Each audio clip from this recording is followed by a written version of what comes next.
bose bachinga be abakulu n'abaana bose bashitata n'abaana bayo banerira we mwamba kasama ile fire iwe wile webo weshi mwamba leka experience olakale wabomba mwamba Emmanuel bose bakasama bale fire mwamba Emmanuel bakasama bakulira tule fire mwamba wesu Emmanuel chipani ni PF tule fire mwamba wesu Emmanuel wakuito mwele Emmanuel mwamba mbasata Emmanuel wale fire Emmanuel mwamba mbasata Emmanuel olakale wabomba mwamba Emmanuel bose bakasama bale fire mwamba Emmanuel bakasama bakulira tule fire mwamba wesu Emmanuel chipani ni PF tule fire mwamba wesu Emmanuel wakuito mwele Emmanuel mwamba mbasata Emmanuel wale fire Emmanuel mwamba mbasata Emmanuel bakasama bakulira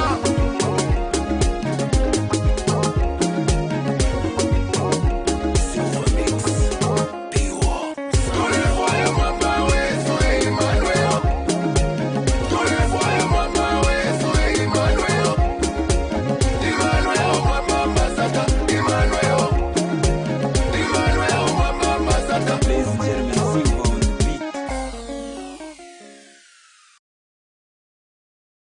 ni wewe wale fire kafa babaranda we umfokulira kwa bantu kasama yusi bose bachinga be abakulu n'abaana bose bashitata n'abaana bayo banerira we mwamba kasama ile fire iwe wile webo weshi mwamba leka experience olakale wabomba mwamba Emmanuel bose bakasama bale fire mwamba Emmanuel bakasama bakulira tule fire mwamba wesu Emmanuel chipani ni PF tule fire mwamba wesu Emmanuel wakuito mwele Emmanuel mwamba mbasata Emmanuel wale fire Emmanuel mwamba mbasata Emmanuel olakale wabomba mwamba Emmanuel bose bakasama bale fire mwamba Emmanuel bakasama bakulira tule fire mwamba wesu Emmanuel chipani ni PF tule fire mwamba wesu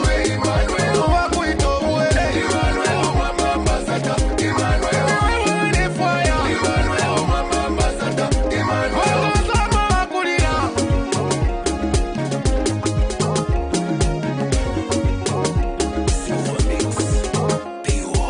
tule fire mwamba wesu Emmanuel tule fire mwamba wesu Emmanuel Emmanuel mwamba mbasata Emmanuel Emmanuel mwamba mbasata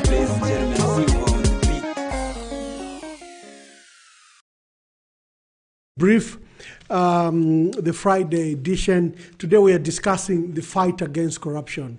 Can this fight be won? How better can it be fought? But before I go anywhere, I just recognize that today is the 18th, and tomorrow the country will remember that 15 years ago, in 2008, August 19th, we lost His Excellency President Levi Patrick Mwanawasa. He was our third president. He died at the age of 59. He leaves a rich legacy, especially in the fight against corruption. It's contested, but he left that legacy. And President Levi Mwanawasa, I remember him having a number of vice presidents. He had quite a number of vice presidents in a period of 7-8 years. He took over the vice president, who was vice president to Dr. Frederick Chiluba in 2001, Enoch Kavindele. Then along the way, I think there was a spark and difference, and he brought in Dr. Nevas Sequila Mumba. Dr. Mumba also just served for 14 months, 2003 to 2004, and he was replaced by Lupando Mwape, who was a member of parliament from Lukasha and was a deputy minister for Northern Province. He later had Rupia banned after the 2006 election. So he had 4 vice presidents. So I just thought I could open my remarks by remembering Dr. Levi Patrick Mwanawasa. Today we learned this evening that Dr. Fred Membe, the Socialist Party president, has been summoned once again to the police. I think the police haven't disclosed the details of his summoning. He's expected to go to the police, Ibex Hill Police Station on 22nd August 2023, Tuesday, 22nd August 2023. That's a summon by Dr. Fred Membe. We members of the opposition are being harassed day in, day out. It doesn't mean that we have a cover not to commit offenses as the opposition. No, that's not the issue, that we use the position of the cover that we are opposition members not to be arrested. In fact, it's perilous to be a member of the opposition in Zambia because you are targeted. For example, if I post something, and UPND members have probably posted it, none of them will be caught, but they'll call me. So it's difficult and perilous to be an opposition leader in this country.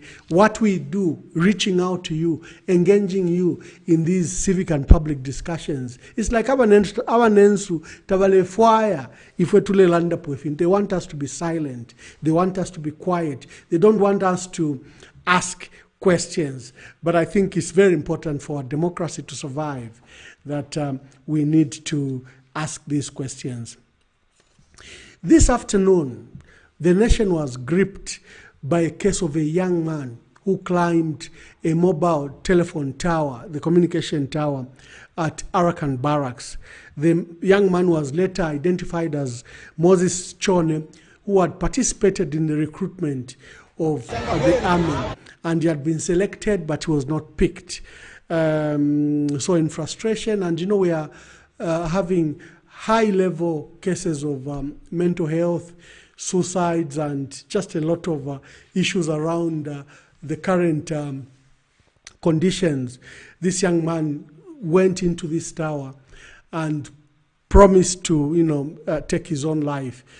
We thank God that authorities, including the permanent secretary from Ministry of Defense, came, and there were security officials that climbed up to the tower to persuade the young man to come down and to demonstrate to him that something will be done. Poverty suicides happen numerous times because young people feel like there's no future for them without a job, without empowerment, without anything. Poverty suicides is now being recorded across many places in Africa.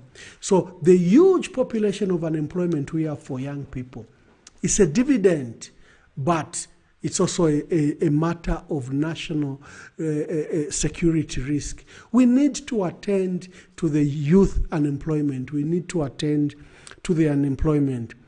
You will remember in 2010, that in December 2010, there was a young man, Muhammad Bouziz. He was a street vendor.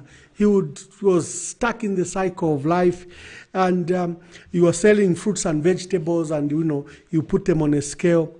One afternoon, council officials came and picked a scale from him and confiscated his vegetables. The young man, in frustration, went to a public building and poured flaming material on himself, what they call self-immolation, where you take your life by by putting petrol or gasoline or whatever it was.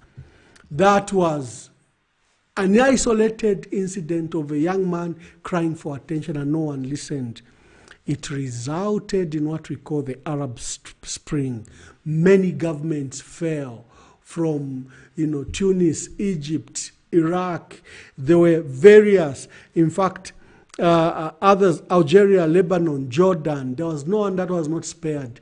Even other similar, smaller protests like in Djibouti, Saudi Arabia, Kuwait also took place. But the bulk ones were in Egypt and Libya. Libya resulted, Libya, Syria, and Yemen even descended into civil war and state failure and state collapse. So we need to take the issue of young people very seriously, and we need to attend to their issues.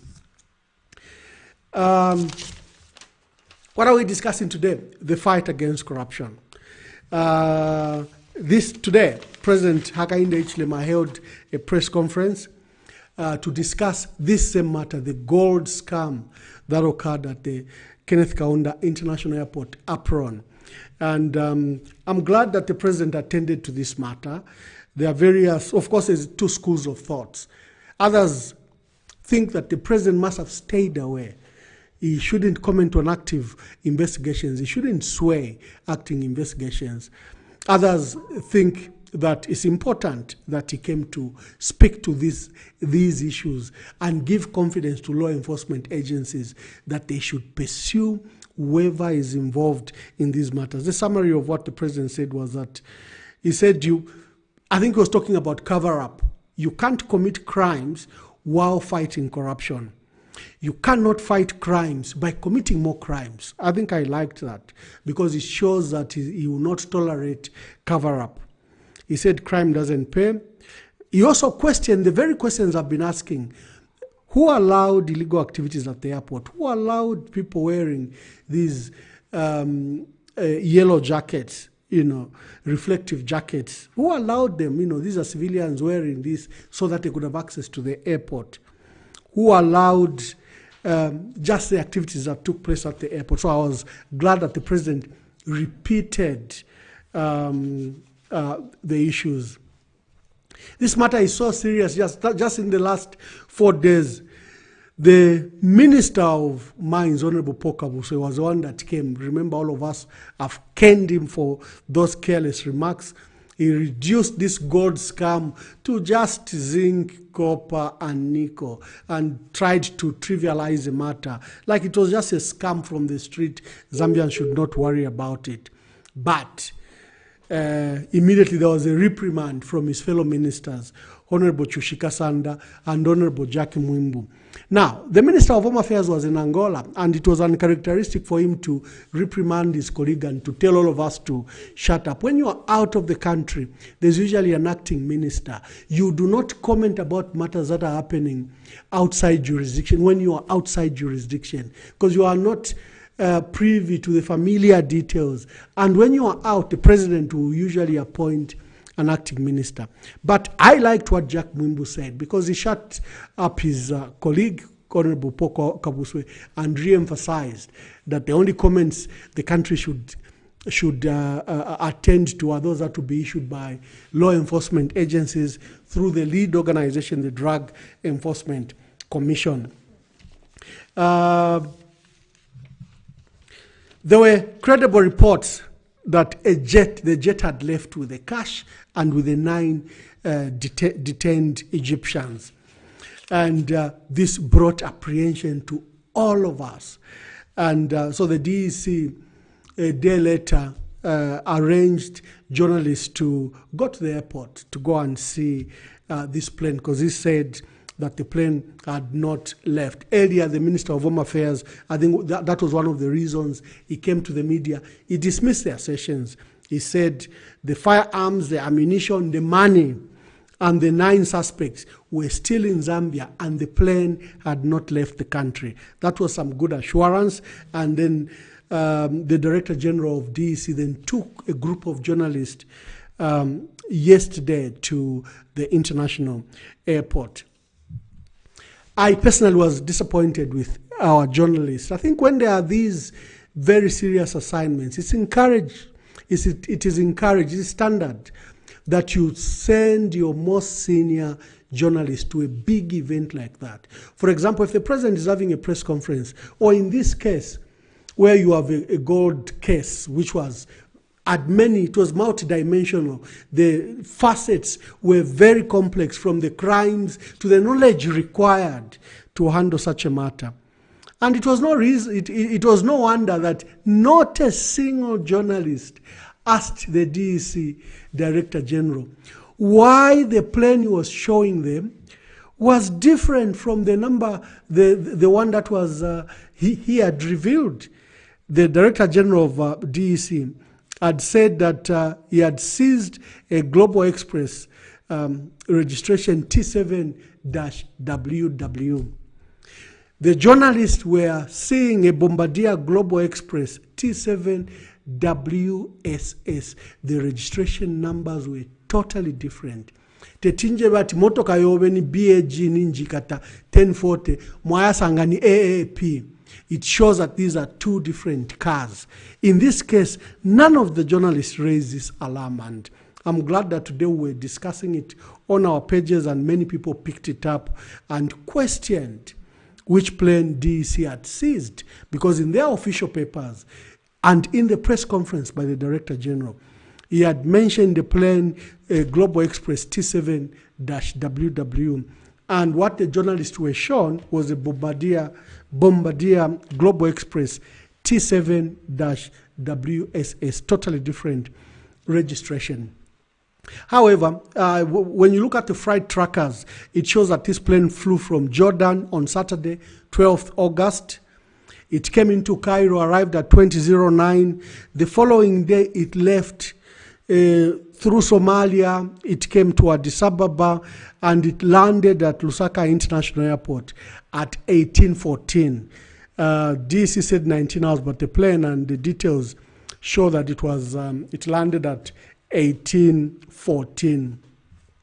When you check the details, this particular plane, the T7-WSS, the Bombardier Global Express, is registered in San Marino. San Marino is a small landlocked country in the enclave of Italy. It's a European tax haven. This is where this plane is registered. It recently has been in Dubai. It went to Israel. It was in Doha, and it was in German Munich. Just an update. Just this afternoon, we saw about 5 people appear in court.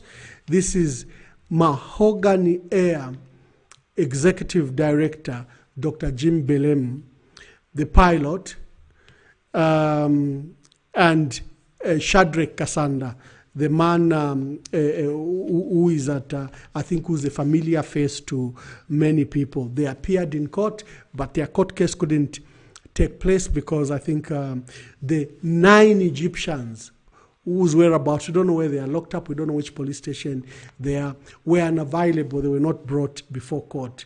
I have seen that the lawyers for the Egyptians have since filed a demand letter to the Drug Enforcement Commission to demand the immediate release of these persons. We'll play the video and then we come back to take the phone calls. The questions on the gold scandal has exposed institutions. The very questions we're asking: who cleared the plane? Who allowed the plane to park where it parked?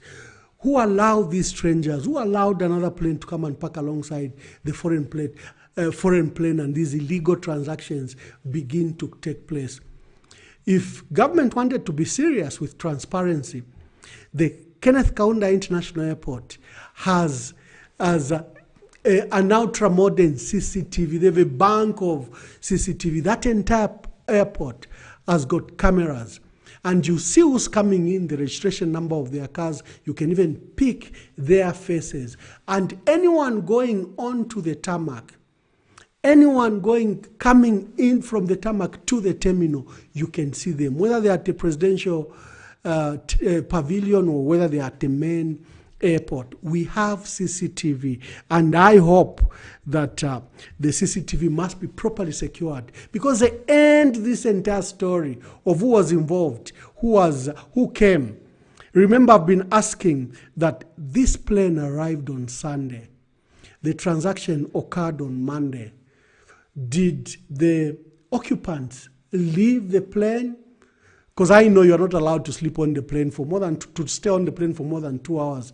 If you are staying more than 2 hours, you have to be disembarked. Either you wait in the terminal, or if you have visas, then you are taken to a hotel and you come the following day. Who cleared these 9 people? And that's a beauty with the CCTV. It can demonstrate that they came out of the plane, someone took them to the airport, because the plane arrived on Sunday at 18 hours, according to the flight record when you key them in. So we need to know, and I'm glad that the president was asking these hard questions, and the president insisted that if you are involved, whether you are at State House, whether you are at Cabinet Office, whether you are in the office of the Vice President, Whether you are a government official or you're a public official or you're a private citizen, you should be prosecuted. I think that should be the attitude, that no one should be shielded because they work from State House, because it's what we call abuse of power.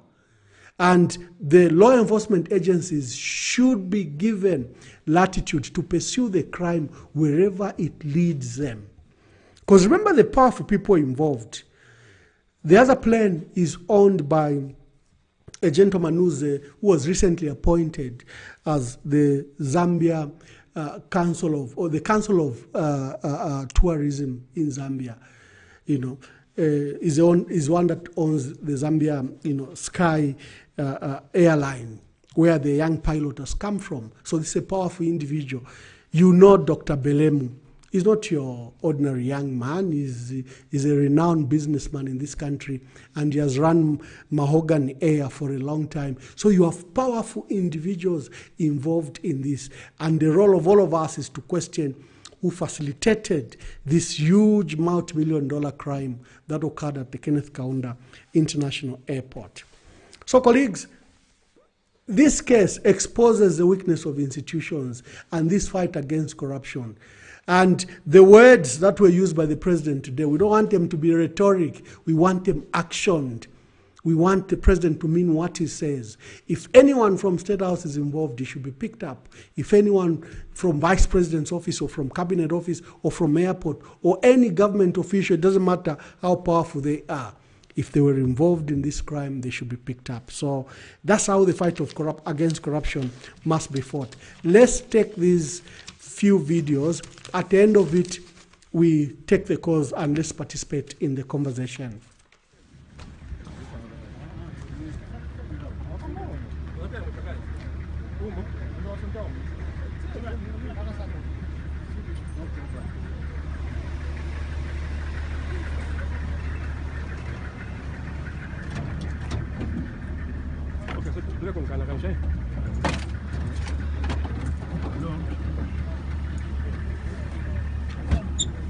Voy, voy. Estoy tirando ahí. Vamos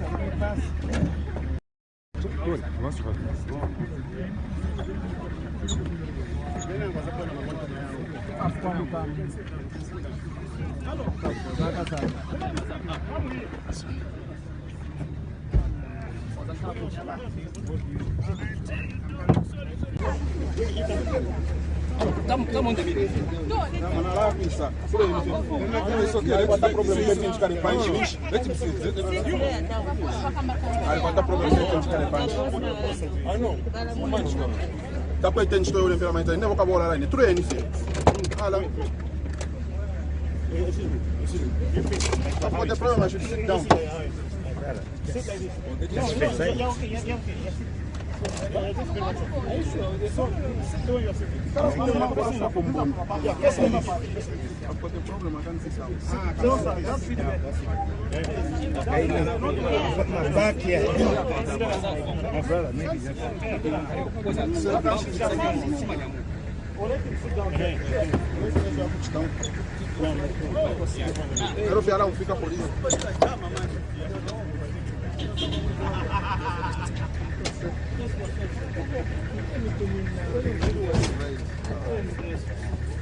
by virtue of my office, I'm aware that there's collaboration going on.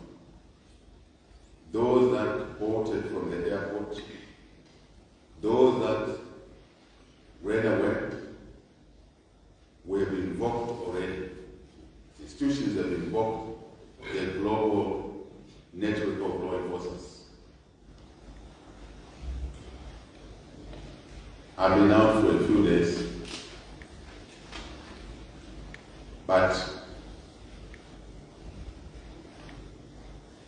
and I used the opportunity when I was there to talk to my fellow colleagues what was happening at home here in Zambia, and that we needed their support. And invariably, without exception, everyone said that crime in Zambia takes a regional dimension, international dimension, it affects all of us. And so I want to encourage law enforcement agencies, invoke those networks. If you are facing problems, talk to us, we'll talk to our colleagues there, you'll get the support. Do not be intimidated by the fact that someone is foreign, someone is powerful. I don't understand when people say, no, that individual is untouchable, is powerful. What does that mean? You are afraid? Are you compromised? If you are afraid, we will help you to gain courage. If you are compromised, we will remove you. It's as simple as that. But you have the machinery of government and the global community to help you fight crime. So there is no issue of cross-border. Someone has crossed the border. Where have they gone? Have they gone to heaven? Only where borders we can't reach. In today's world, only where borders we can't reach. Where a human being is, we will reach by a stroke of a phone call. So there's no hiding place. Crime does not pay. Corruption does not pay. Eventually you damage even your children and your great-grandchildren. The name will be damaged.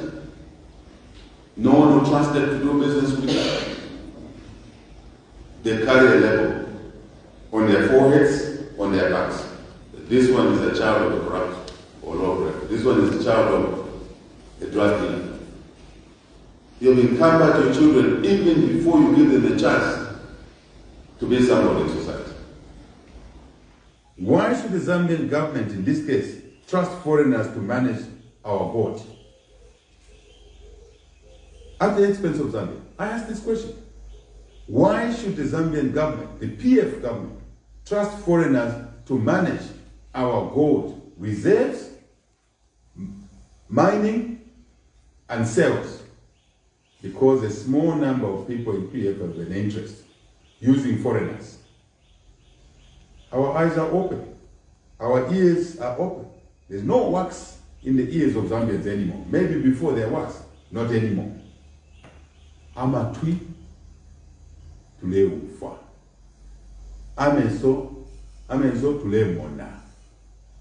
No more cheating. We want our code to be managed by Zambians. With full disclosures at the mining level, license level, mining level, quantities, disclosure, transparency. When Bank of Zambia buys, whoever buys, we don't want middlemen under the UPND.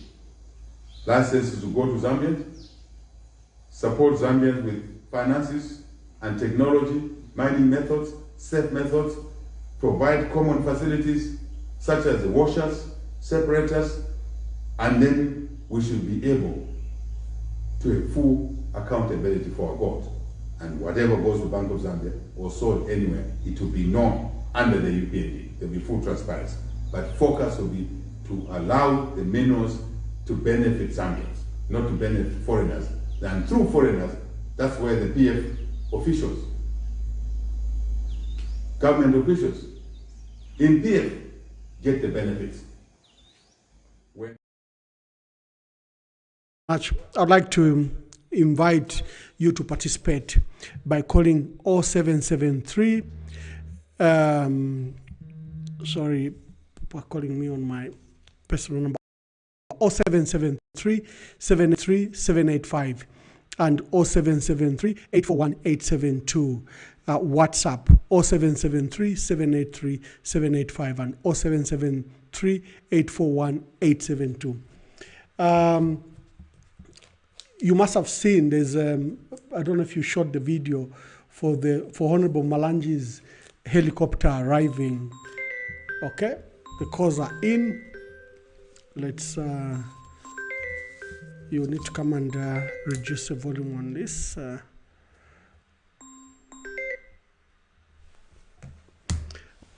Good evening.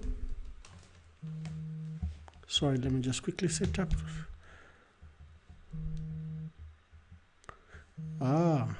Looks like my dear brother Eugene. Eugene, you are our first caller, Eugene. You should come in between after other good callers have called in. Why are you calling so early?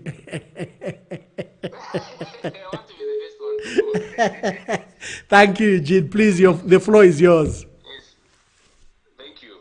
A quick one. I was just looking at the issue of the whole story about Cassandra. Yeah. And, one thing that came into my mind was that in the Bible there is the scripture in Ecclesiastes which says there is nothing new under the sun. Mm-hmm. Yes. So I'm trying to think because him. Remember, it's this person. It's actually the government of Zambia that has created a person to be like that. This scenario is not like this is happening for the first time. Between 2016 and 2017, remember that there was the issue of gold scandal where Bushiri came in and was arrested. I'm sure by that time you were in South Africa as an ambassador. Yes. Somehow he was assisted to be released and stuff like that. So you tend to wonder that this is the same thing. It's more like a repeat of what had happened in the past. So this now has come in again. So how do we deal with this person? Look at the way he was treating the police officers. You look at this person, the way he's like they are nothing. They can't do anything. Why? Because I'm sure in one way or another, some of them, maybe the big bosses are paid like he controls them. Though he's a citizen, but he has the muscle there in Zambia. He's not a simple person. He can call the shots. He can call the shots. Why? Because he has attained that influence. And the reason why he's attained that influence is because the government of Zambia, the past governments, even this current government, we've made him to behave like that. It's the monster we've created who will haunt us if we are not careful. So we need as government, as regimes come and go, there has to be a way the issues should be treated. Because if we had treated the first scenario that he had engaged himself into with Boshil better, I don't think we can reach this far. Because I'm sure even whatever happened during that time was true. No wonder there is a repeat of this scenario now. So the way we handled that issue, if he was made accountable that time, I'm sure by this time we've had a better citizen. Not like the way he is, whereby he can command, he can do anything. He really made me to think. Eugene, How you do are the being police polite. I'll speak to this matter of Yes, Shadrach it really made me to because think. I handled Yes. the matter in South Africa. I'll give you some insight. I've refused to discuss it. UPND have tried to draw me in it. They've used the picture when the young man and his family visited my office in 2017. And, they've tried to create relationship with me. But, of course, Yes. I dealt with the matter in 2017. You have seen the U.S. Secretary of Best. State when an American is locked up anywhere in the world, they will go and look for them, whether they have committed treason, drug offenses, murder, or any case. I think that's a duty of both ambassadors and government. We secure our citizens. So I'll speak to it later because for me, I handled a particular matter where he was involved in 2017. Yes, then the other thing. Yes. Hello? Yes. Hello. The other thing, when you watch, there's a video he created like 4 years ago. When you listen to that video, it makes it look like you and him, like you are too close to him. No wonder I don't know whether you've seen that video. There's an interview I was doing. Then he keeps on mentioning your name, like there is that relationship between you and him. No, I don't know whether you've seen. Ask anyone that I helped in South Africa. They speak of me very fondly. There are many people I got out of prison. I made people come. We even have a case of Dr. Azwell Banda. You know, he hadn't been to this country for 20 years. And when I went as High Commissioner, I immediately cleared this path. And for the first time, he came to our country after 20 years. You know, Dr. Azwell Banda. So many people that I helped speak very fondly of what I did because I would go out of my way.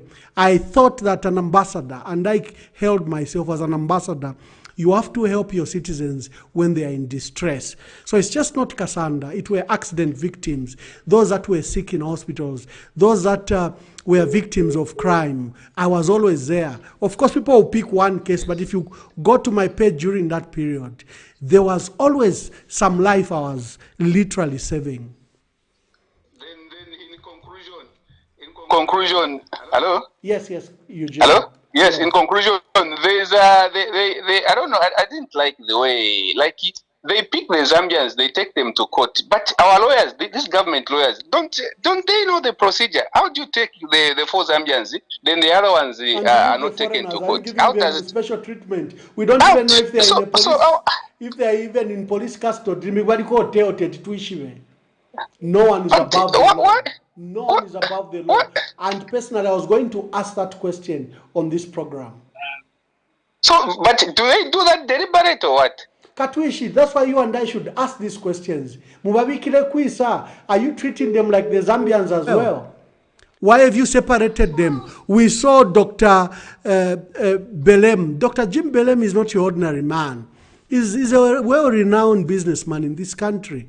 You see, you saw the pilot. You saw the people that are involved are many. So I think they all have to be treated equally. Mwitina tibasungu. Eugene is gone. Good evening. Please tell us your name and where you're calling us from. Good evening. Please tell us your name and where you're calling us from. Is it live on the program? Yes, you are live. Please switch off your other phone. Okay, thank you.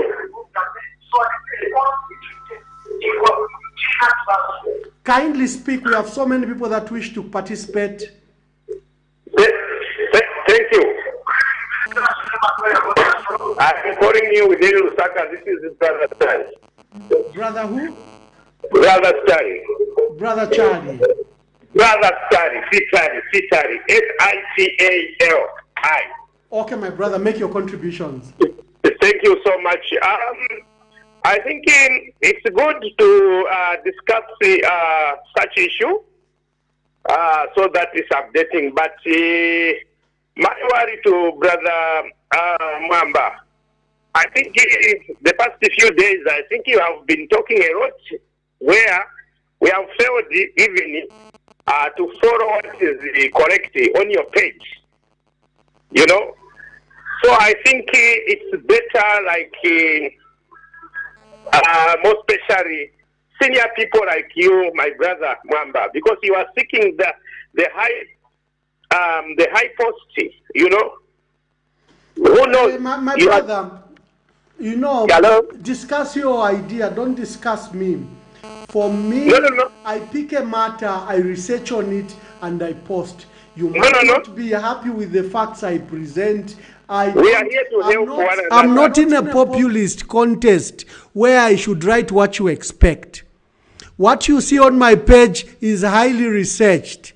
The facts sometimes may not be suitable to you. Okay, if you don't want that, then let me talk on the corruption issue. Thank you very much. Thank you. Yeah. It's up to you because I thought we needed to help one another to advise. You might not see, I might see. where sometimes you go wrong. Anyway. No, you can advise me. A lot of people advise me on this forum. I'm just directing you to be focused on the topic. But if you wish to advise me, please proceed to advise me. I'll let you. Sure. I'm coming to the same guys. I think it's really, to me, I see that is the first time. I'm now 50 plus. Yes, but sir. to see such kind of scam in Zambia or in Africa, I think these guys, they might be big guys. It's really dangerous. So I'm happy that please, as Zambian, let us join together and see that this thing doesn't die just like that, natural death. We must see up to the roots. Yes, like the president has mentioned, let the law deal up to the end. We don't want to see that at the end of the day we hear, oh no, this and this. We want to know exactly where it came from. I know now the evidence is there. Yeah. There is nothing that we can't follow. Whatever there is, the evidence is there. So let the law fall up so that we deal this issue. It's very dangerous to have people like that. It's very dangerous in a country. Yeah. So I think let's work together. Let's discuss the issue of scandal, corruption. Let's discuss it as one Zambia, one nation. Thank you so much. We are listening. Thank you very much.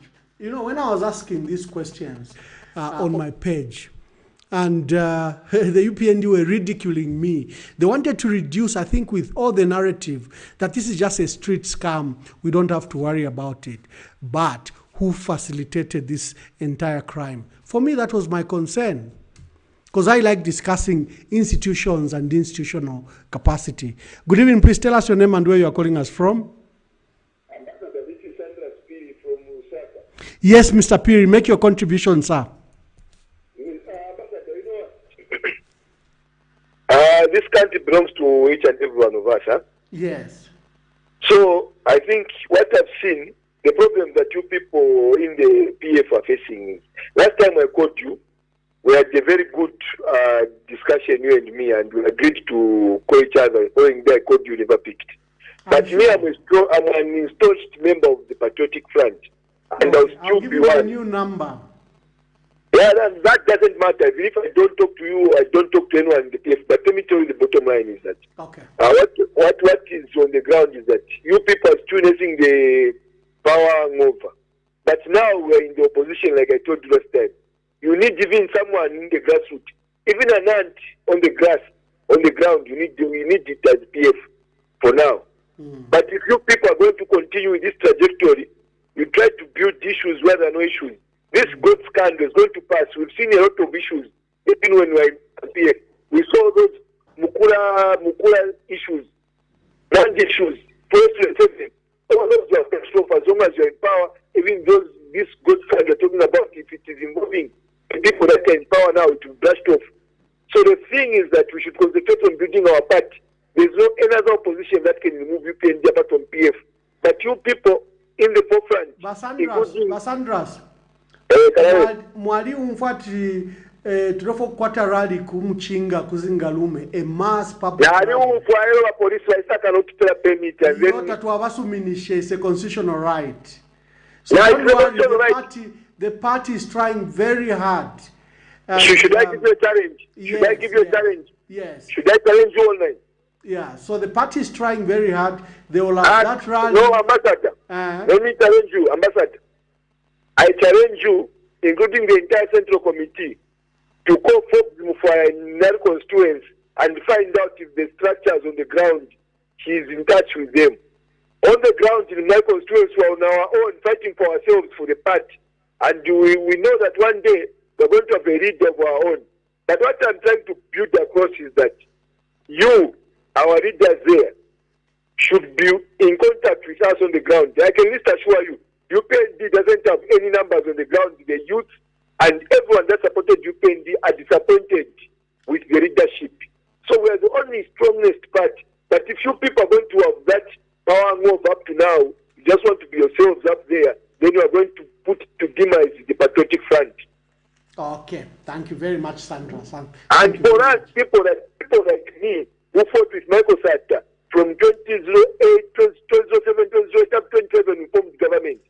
If you have, you can take time and ask this councillor, Honorable Maimba. He's going to tell you more about me.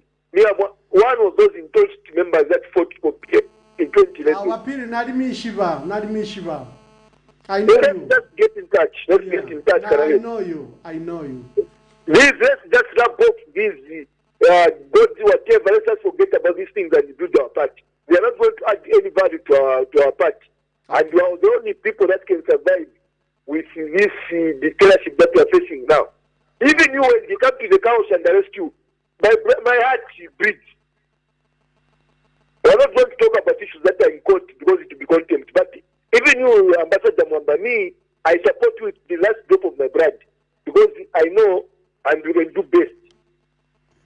Okay, thank you, Mr. Piri. Okay, Mr. Piri is talking about our party affairs and party matters.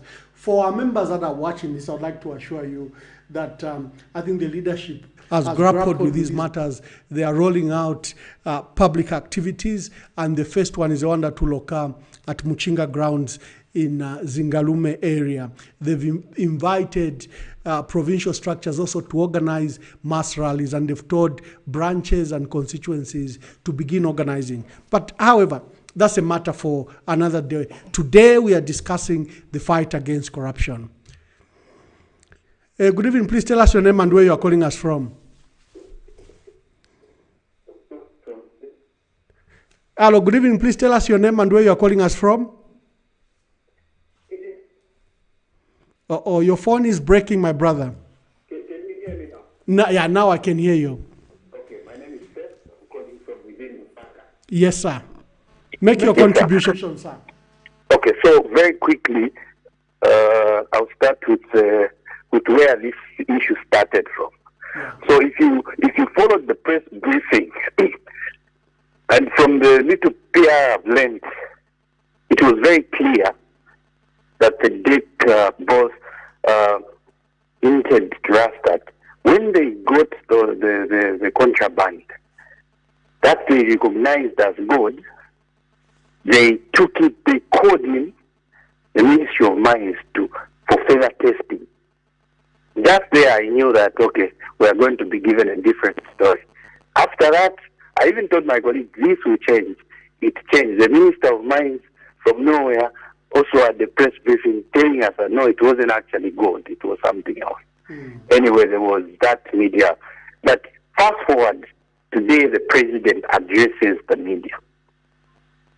Here are my few concerns, even before we come to your questions and the questions that everybody is asking, Socialist Party president and the general citizenry. Here are my questions. The president comes to address the country, and he's saying, he's also asking us questions. He's also asking questions. This is the head of state who receives a report, who should know what has transpired. We know that there are issues that are going to go to court.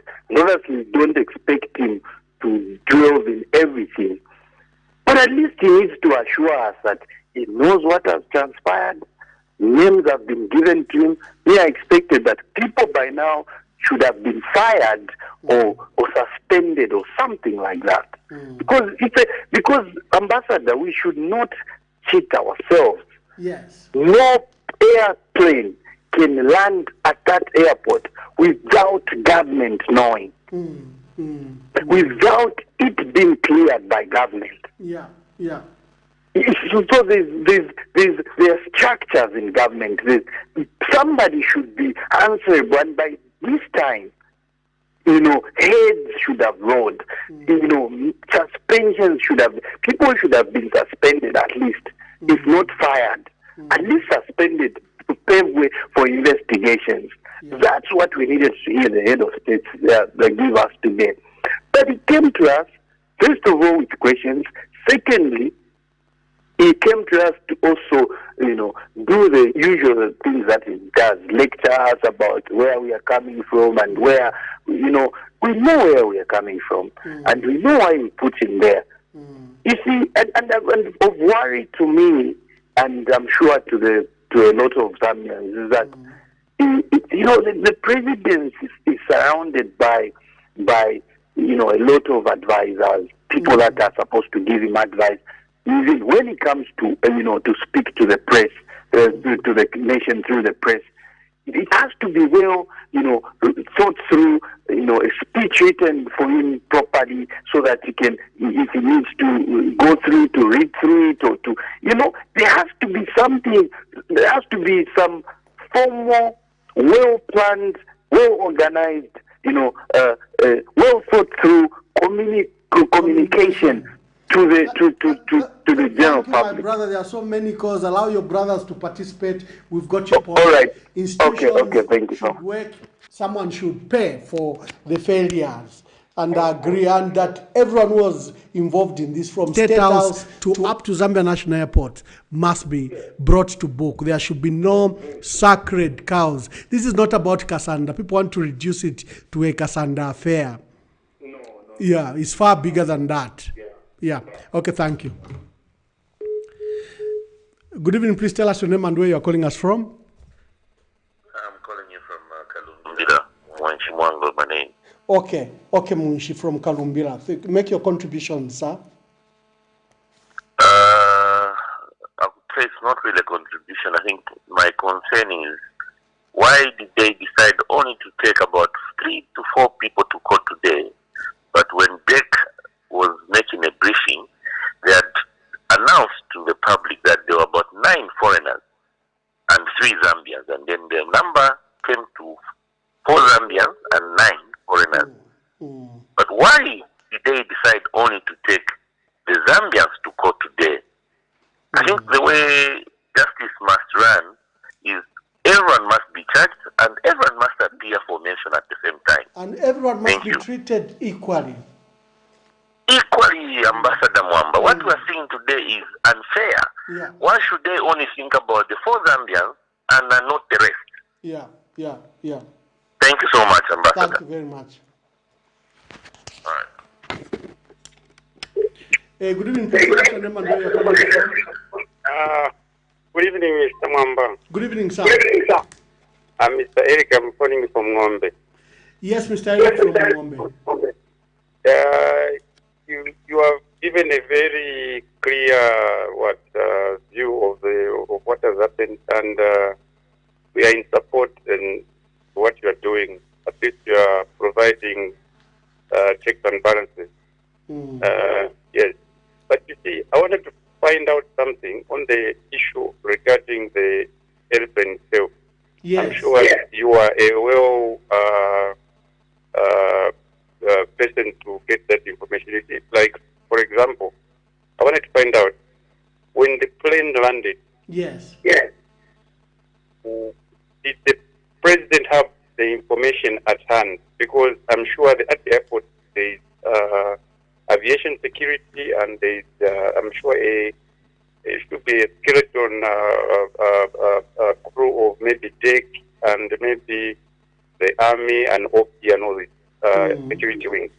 Now, to my surprise is that why has it taken so long for the president to at least maybe address or maybe call out some form of a meeting, security meeting regarding that plane? Because according to the deck director, he said the plane had dangerous items. So if they knew in advance that it had dangerous items, why did it land? That's the question that I wanted to find out. Then another thing is, how are the personnel at the airport in terms of training? How good are they? Because it's not only the president who uses the airport, so even us citizens, we use the airport. So in my view, it's like our security in some way is being undermined. Then lastly, or maybe thirdly, why should the journalists be taken to go and see a crime scene if they knew that that airplane was carrying dangerous items? Why should they go to a crime scene to take journalists to go and take photos and say, tell them again that don't ask questions? What is the purpose of their trip then? Yeah, okay, thank you very much. Thank you, my brother. Thank you very much. I'll answer those questions quickly. All right. Munshi from Kalumbila has asked very pertinent questions. Where were the 9 suspects that were on the plane? Why did they bring only the Zambians? And that's a very pertinent question. It's like, Bambi, you are treating them better. Is it because they are foreigners, they are Egyptians, or whatever their nationalities? You know, when we ask questions, it's not that we want to be malicious. We want information that should benefit all of us. And you don't want Zambians who are suspects treated like the criminals that we suspect they are. And the so-called Wazungus are nowhere to be seen. Those are legitimate questions. And I'm aware that there was some Egyptian delegation that arrived in the country. So what is it?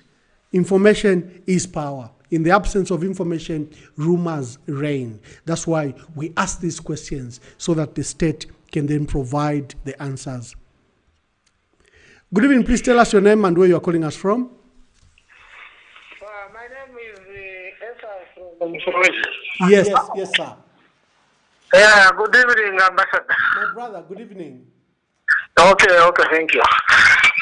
Just one thing, Ambassador.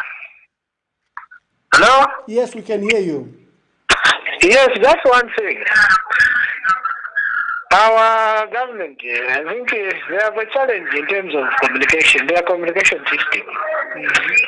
I think they should really improve on the communication system, because you find that one person speaks one thing today, after 2 hours or 3 hours, another person speaks another thing.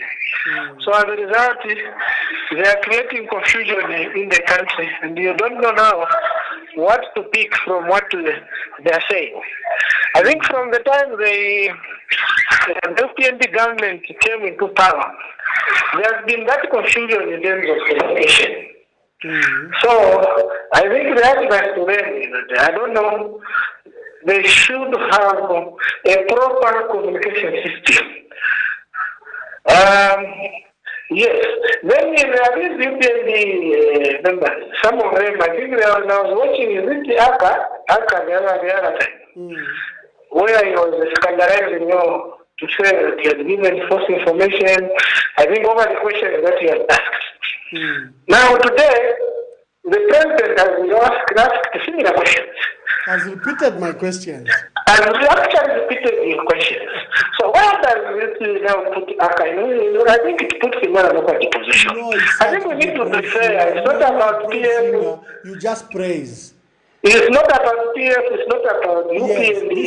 It's about the well-being of the country, where we have people can do deals or can do corruption openly like that.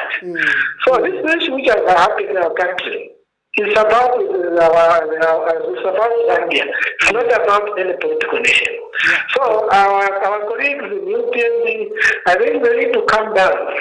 They shouldn't actually Singapore to say no, it's PF, whatever. No. Let's give the law enforcement to ensure that they follow up this issue and see how it's going to take us. Thank you so much. Thank you. No, the UPND are in crisis, and they've always been in crisis. Their biggest crisis is communication. They just don't know how to communicate. Look at this case. Honorable Pokabuswe comes. Who did he clear with? Who did he clear with? Just 2 hours after the DEC gave the interview, the press conference, and he comes as if his Kasabanya fiance. And then you had Chushika Sanda to reprimand Honorable Kabuswe. Then you had Jack Mwimbu from Angola to tell the ministers and everyone to shut up. and only the DEC should speak. And we had the DEC yesterday where they are showing us a wrong plane or with a wrong number plate. We don't know if it's the same plane. That's why I ask this question. I pay attention to details. It's very important that you pay attention to details. Oh, we have so many calls. Let me not speak so much so that we invite you to speak. Yeah, mute your device and kindly make your contribution.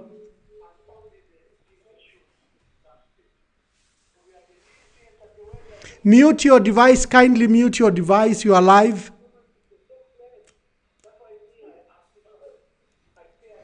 Sir, mute your device. We will be forced to cut your line. Oh my.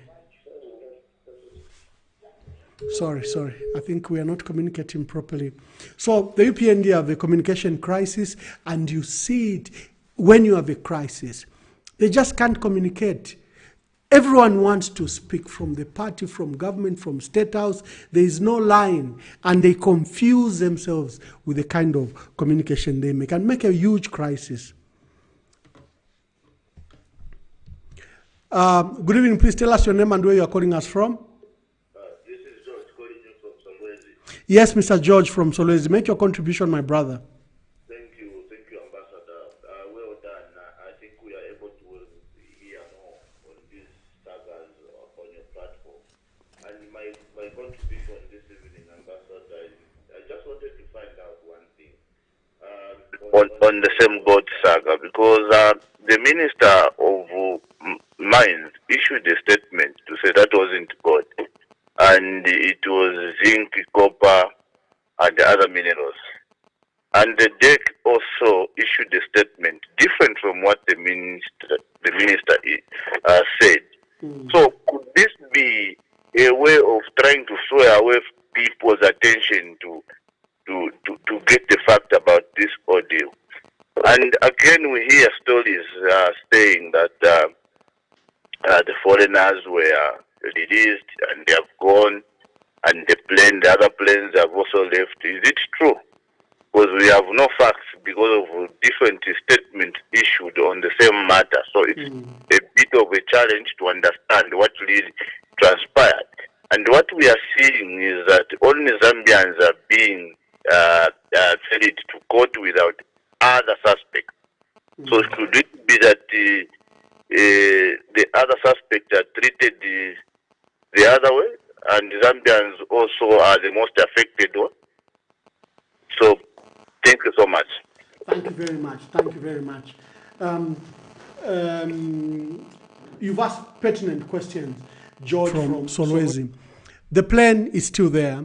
I've raised a challenge to them because the DEC communication, both in the video by the Director General and in their statement, gave a different registration number for the plane. And the one the journalist saw has another different registration. So it's very important, especially where there were rumors that the plane has left. And I'm glad that the president today said when DC moved in, there were negotiations. I think he was hinting to a crime. It's like maybe they were about to be allowed to go. You even saw, we are going to play that video, where even the pilots are getting onto the plane. And today the president confirmed that they were appearing like there were negotiations.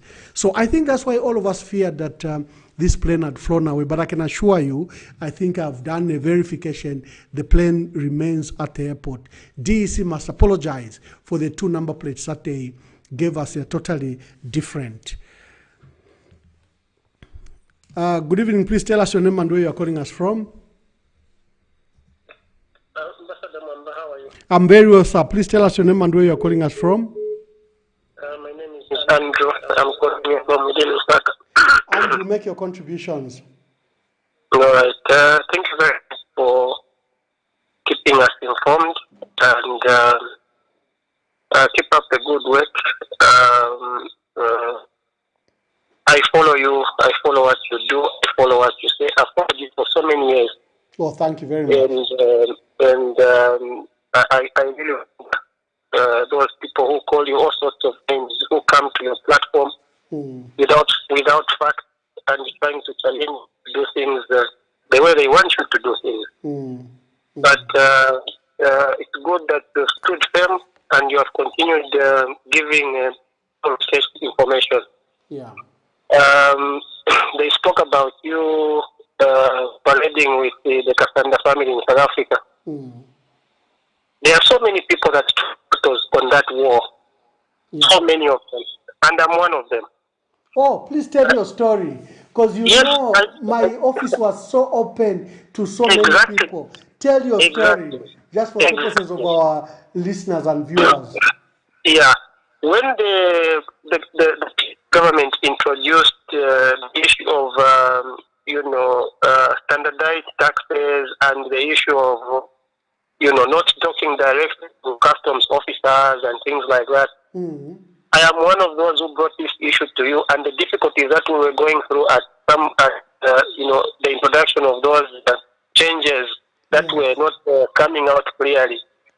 And I remember you picked up your phone and called by then, I think he was an advisor to the president, Mr. Lucky Mulusa, well sitting in your office. Yeah, yeah. So your kind of approach to issues, you are a hands-on person. And so keep it up, keep on doing the work the way you are. Yeah. But though, there's still one clarification that hasn't still come in this, saga, in this scandal. We have been shown the plane, although what you have said is that the registrations are different. So there's no clarification to tell us as to whether the first plane is still the same plane that was shown to the journalist. That's clarification number one. Clarification number two, the DEC informed us that they had seized gold, those planes. But we hadn't been shown the gold that was seized that later on turned into something else. So have those two clarifications happened, or they are still under investigations? Or what are they telling us? And then you mentioned that there was initially, is it $60 million? Then it kept on scaling down and it came to 5.7. Has there been clarification on those issues that you raised? Yeah. On that one, I'm a little bit behind. Perhaps, Ambassador, you can. Okay, listen through the device. Let me just cut you quickly. Yeah. Andrew has raised two fundamental issues. Is the plane that was shown to the journalists the same plane that DEC had stated? I think I've done extensive search. What I've established is that the number plate that DEC gave in their communication on 15th July, in their written statement and the Director General's words, the TSWW, when you Google it on various flight trackers, you can't find this plane. So I suspect that it was a typo. It should have been the actual one, TS-SWW. When you Google this plane, it shows you that on Saturday, it was in Jordan. It arrived in Cairo on Saturday evening around 20 hours. It came to Somalia. It came to Addis Ababa. It arrived in Lusaka at 18:15. And when you Google it, you'll find that it's still parked at Lusaka International Airport. So the correct flight is TS-SWW. DEC must quickly correct this statement that they had issued earlier, because then it gives the impression that maybe the first plane left and then they hired another one to come and parade. Because remember, citizens are fearing a big crime like this. They fear that there could be a cover-up, because they know that there are very senior citizens with a lot of power who are also involved. And they would like to demonstrate and show it that this is just a street scams by boys from the street. They want to keep their jobs, they want to keep their money, and they want to hide their identity. The president has assured us that no one will be, there'll be no sacred cows. And I hope that that's not rhetoric. I hope that the president must live up to that. So, Andrew, that I can answer you. The plane that came, when you track it, is the same plane that was shown to journalists. The miscommunication comes from DEC. This matter is very active even in Egypt because 5 of the 9 nationals are involved in this. And the gentleman that has been cited, Mr. Boutros, if you Google him, is a very renowned businessman in Egypt, Cairo, and he lives in Qatar. We need to follow up on all those issues because they'll lead you somewhere. And for me, that's why I have an inquisitive mind. When you show me something, I want to question it. I want to find out. I'm not being malicious. I'm not trying to fight you. I think you owe Zambians the truth, especially when you have power, when you have the reins of power. You were voted to deliver. And when you are you have that power, you have a duty to tell Zambians the truth. And the role of us, the opposition such as Fred Membe and all of us that are asking questions, it's not that we are being malicious. 2 issues. The UPND have taken me to task over the picture of me and Shadrach Kasanda. Shadrach Kasanda came to my embassy in 2017. I think that's 8 years ago. I was ambassador. He was involved in a gold transaction with Bushiri, Prophet Bushiri. Prophet Bushiri was very powerful in South Africa. The transaction occurred in Zambia. Then he lures this young man, and there were 5 of them, to South Africa. And in front of the media, then parades them, and they get caught. And it's a big story in South Africa that there are these 5 Zambians that are involved in a gold scandal. As an ambassador, I have a duty to protect my country. I have a duty to ensure that my country is clean. I went to work. I found out that the actual transaction happened in Zambia. I said, then Bushiri should report to Zambian authorities. He shouldn't lock up citizens in South Africa where there is no jurisdiction, where there is no matter, and he was using his power to lock up these young, 5 Zambians. And as an embassy, we went to work, and it was shown that there was no single case reported in South Africa. And the 5 were released, I think, after 7-8 months. The pictures that the UPND are flashing around, is that now this family came to thank the embassy of the work we had done to have them released. And that was a case, whether they were accident victims, sick people, whether they were people that lost passports. Everyone came to the embassy. Everyone we helped. And usually they would take pictures. And I'll seek consent from them. Can we publicize your case so that people can learn that the embassy is open? And I did that in Ethiopia. For me, that is how I work. I didn't believe that a Zambian should be in distress in South Africa and you can't help. You have seen the US government, how they take these matters very seriously. Whether it's in Kuwait, whether it's in Iraq, whether it's in North Korea, whether it's in Iran, the presidents do get involved to ensure that their citizens, if they've committed crime, maybe they come and save, inbound in their own country than subjecting your country to foreign harsh conditions. Good evening, please tell us your name and where you're calling us from.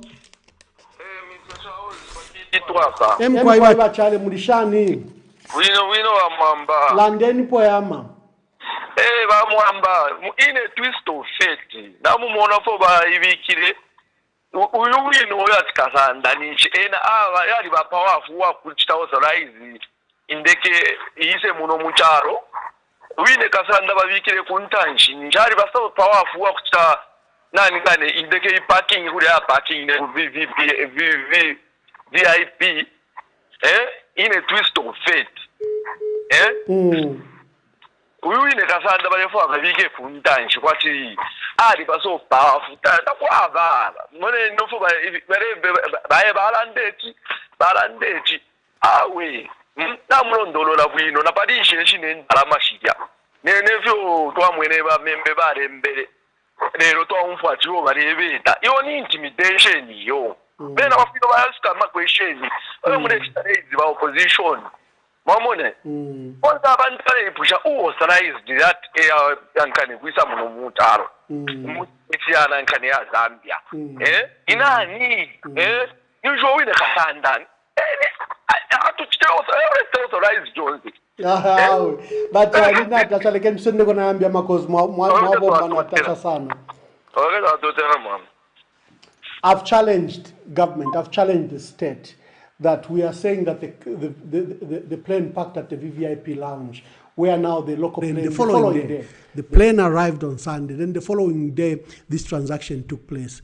If they are saying the plane was not parked at the VVIP lounge, the presidential pavilion, that requires layers and layers of security clearance. Just release a CCTV. That international airport is an ultra-modern, ultra state-of-the-art, and it has all-round CCTV cameras. And if what we are challenging the state, we are lying, they should just go and make the CCTV cameras live. Who came? Who allowed the VVIP parking at the presidential pavilion? Who came to get the Egyptians in the night? Did they sleep on the plane? We have a duty to ask those questions because the plane arrived on Sunday. Who attended to them?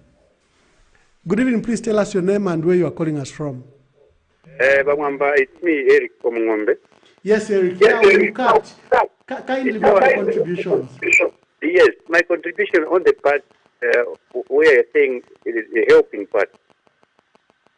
The Zambians, they don't know that embassy, it's yours. It's made for you. It doesn't choose whether you are PF, who you are, whatever. It doesn't choose. Yeah. I'm sure you know this man by the name of Ferdinand Simanya. Yes, Ferdinand Simanya, the president of Zambia Association in South Africa. Yes, the president of ZASA. Me, I'm a driver there. I cross. Kimaenda kuliva mdala bali amatitandiza. Now, if I post a photo with Mr. Simanya, does it mean that I'm especially my truck drivers, you know, I dealt with you. Exactly. I literally moved to Deben. And I demanded the Home Affairs to issue a statement. The Minister of Home Affairs, you saw me with him. He had to issue a statement to assure Zambians. Because South Africa is our largest trading partner as a country. Yes. So on that part where you pose with Wakasanda, there is nothing wrong with that. There is nothing malicious there, because you are helping him in your capacity as an ambassador. That side. Then again, you find that people will blow this thing out of proportion. That's why these people are put there in those positions. It's not that my tribal document. No. There are a lot of things. There are people, some of them, they want to change, they want to have dual citizenship and they want to access information. There are a lot of things. So people must know. Thank you very much. Yes. Thank you very much. And someone has sent me this information. They are saying the suspects, the 5 suspects, as written in the letter by their lawyers, I don't know where the other 4 are detained at Charleston Police. I think that's what the letter is saying. They are quoting a letter, but the letter was issued a few days ago by their lawyers. So we don't know if they are still there at Charleston Police. But Zambians are asking, mwaleta fyama Zambians, namubabika kunuma kuli Land Cruiser. Ngaba ma foreigners, bachibakwi bonse 9. It's a legitimate question Zambia should answer, and the DEC and the police must answer. Treat all suspects fairly. There's a crime you are pursuing, treat everyone fairly. Don't do favors to anyone. Good evening, please tell us your name and where you are calling us from. Tasevenza ndimwe vandani. Oh, Mr. Mukosa, my dear brother. Okay, brother, how are you? Very well. You and I have a rule. No attacking me personally. You attacking No. No. Yeah, please make comrade, I think muno muziko tina masole amangi. Yeah. Masole ameniona, if we are not careful, tizaga isia ziko munga mwene ilili. Kulibe choni tizaga chichapani ziko. I'm saying so because this is a scandal that as citizens would have given chance to relevant authorities to do their job. But you people who are calling yourselves politicians, you are you are taking this matter as if it's a political thing. That's why even today the president was very clear that let us take this matter as a scandal that can destroy our country.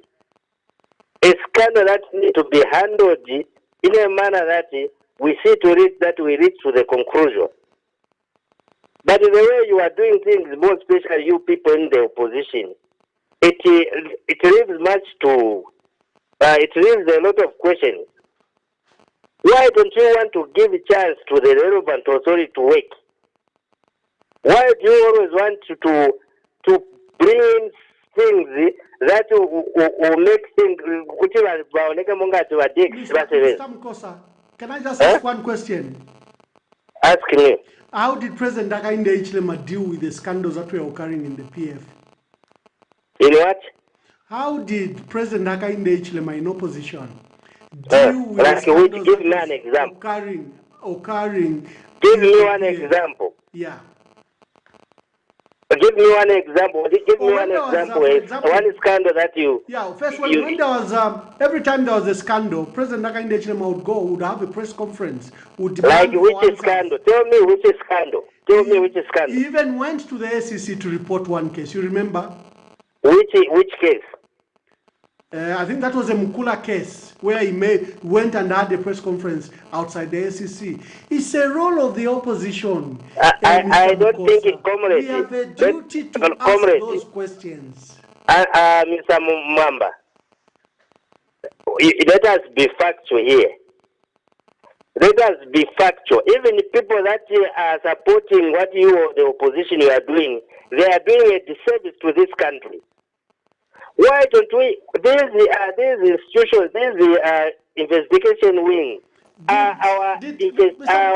you are a friend of mine, I can ask. Did you watch the president? His press conference today? Yes. What were his concerns? His concerns is about the way as citizens we have taken this matter. No. He was telling us to... For me, my interpretation, Mr. Mkosa, was very clear. He was giving confidence to law enforcement agencies. He even let me, even law enforcement agencies are citizens. You are talking the same language with me. Let me put up my thoughts here. I think the president today was telling us to say, as citizens, when we have a scandal like this one, we don't have to play around. We need to be serious. Those who are given mandate to deal with such matters. You misunderstood. Mr. Mkosa, the president was very clear. Citizens participate. Toll-free numbers will be given to law enforcement agencies. If there is anything you have that you think will help law enforcement agencies, give it to them. Just don't be malicious. He was very clear. He encouraged civil society to participate. Are those civil societies and investigation wings not the citizens of this country? Okay, because kindly wind up. I can argue with you. You are the only one as I wind up. Yeah. I think as the opposition in this country, I don't know if it is the bar that has been raised, that we are doing that can make this government to do things differently. If anything, you are just there to confuse everything. Can you imagine? People are talking about Membe. That Membe wrote this, Membe wrote this. Is Membe the authority? Is Membe are connected to this scandal? Unless if you mean that you are in the opposition, you know a lot than the authority, the investigation wing. Which means, even yesterday I said, to me as Mkosa, I have started suspecting that you people in the opposition, some of you maybe, you are connected to this because it is like you have more information than the people that have got the mandate to work on this You case. remember how President Hichilema would boast that sometimes he has superior information than the Republican president? Was he president at the time when he was saying he receives the intelligence information? No, I'm not talking about the president. That's the role of the opposition. Whistleblowers who go to law enforcement agencies, if they think that is not happening, they will go to those that can speak. That's how newspapers, in fact, that's why we want freedom of information. So that there is no skullduggery. I should just go with a paper. I have heard that a plane has landed here and is carrying dangerous item. Can you answer? You sign and I give you 3 hours. That is why Zambians want the Freedom of Information Act. Okay?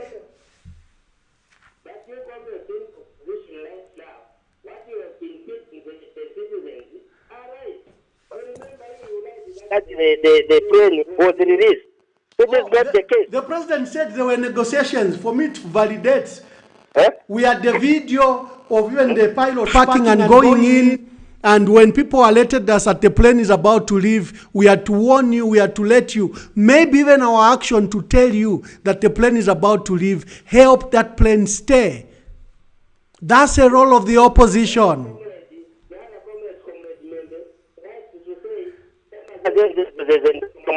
Which was not even mentioned by the Are you sure he lied? Where did he get that information? Okay, Fred members operated in this country for 30 years. When he was running the post, how did he get his information? All of us, we are relying on the information. I have to cut my dear brother, Mr. Mukosa. He likes arguing with me, but he has delivered his point. He thinks that we are being irresponsible. He thinks we are telling lies. Of course, we differ. As opposition, we have a right to ask these questions. We have a right to help establish the truth. If we don't do our advocacy work, there will be a lot of things that will be swept under the carpet. Good evening. Please tell us your name and where you are calling us from. Good evening, Excellency. Good evening. Moluwa Dani. I'm calling you from within Where are you calling us from? From within Lusaka, sir. Thank you, sir. Make your contribution.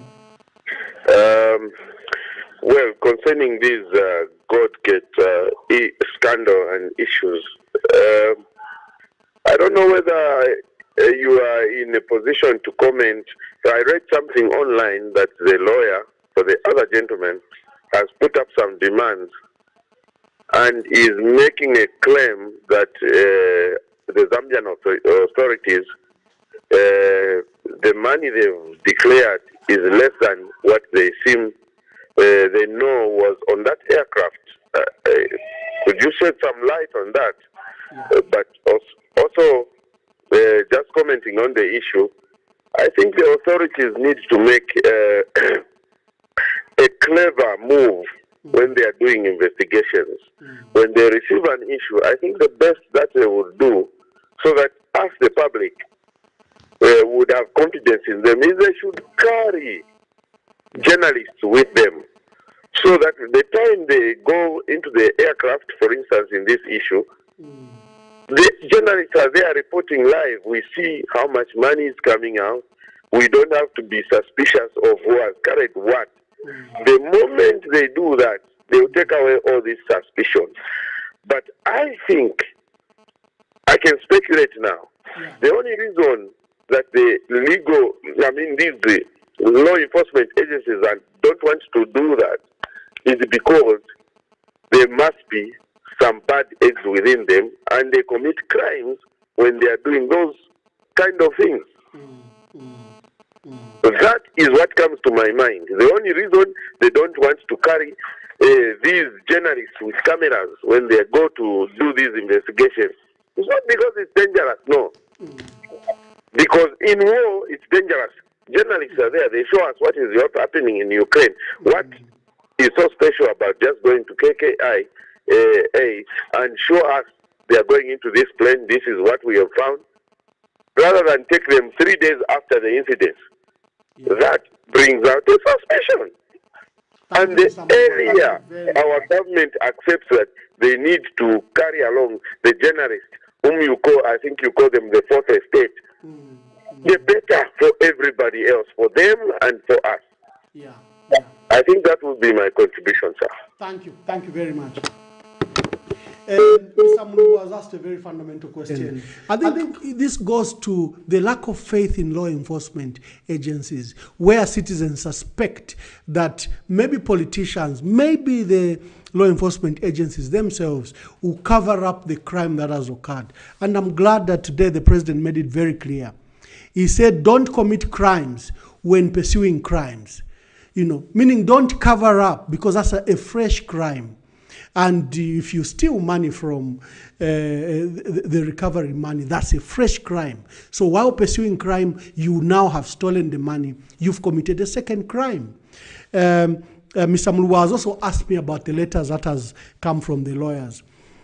I can speak to the letter from Eric Silwamba, where they are demanding the release of these, suspects. That letter is legit, it's genuine. There's another one which is saying Zambian government declared less money. That has been written by a foreign firm.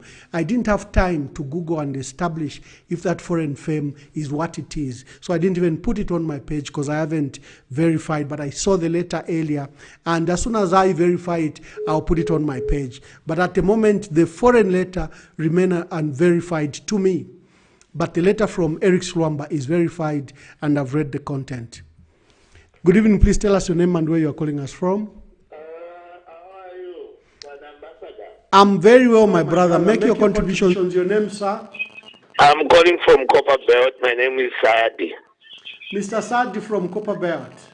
Yes. Make your contribution, sir. Thank you so much. I know it's hard sometimes to get through. I think my contribution from onset is that whenever you become so mean with the truth, usually it backfires.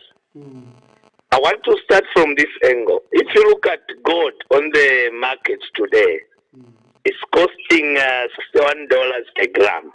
And if you get the 127, you convert it to grams, that's about 127,000. And if you multiply by 61, it gives about $7.7 million.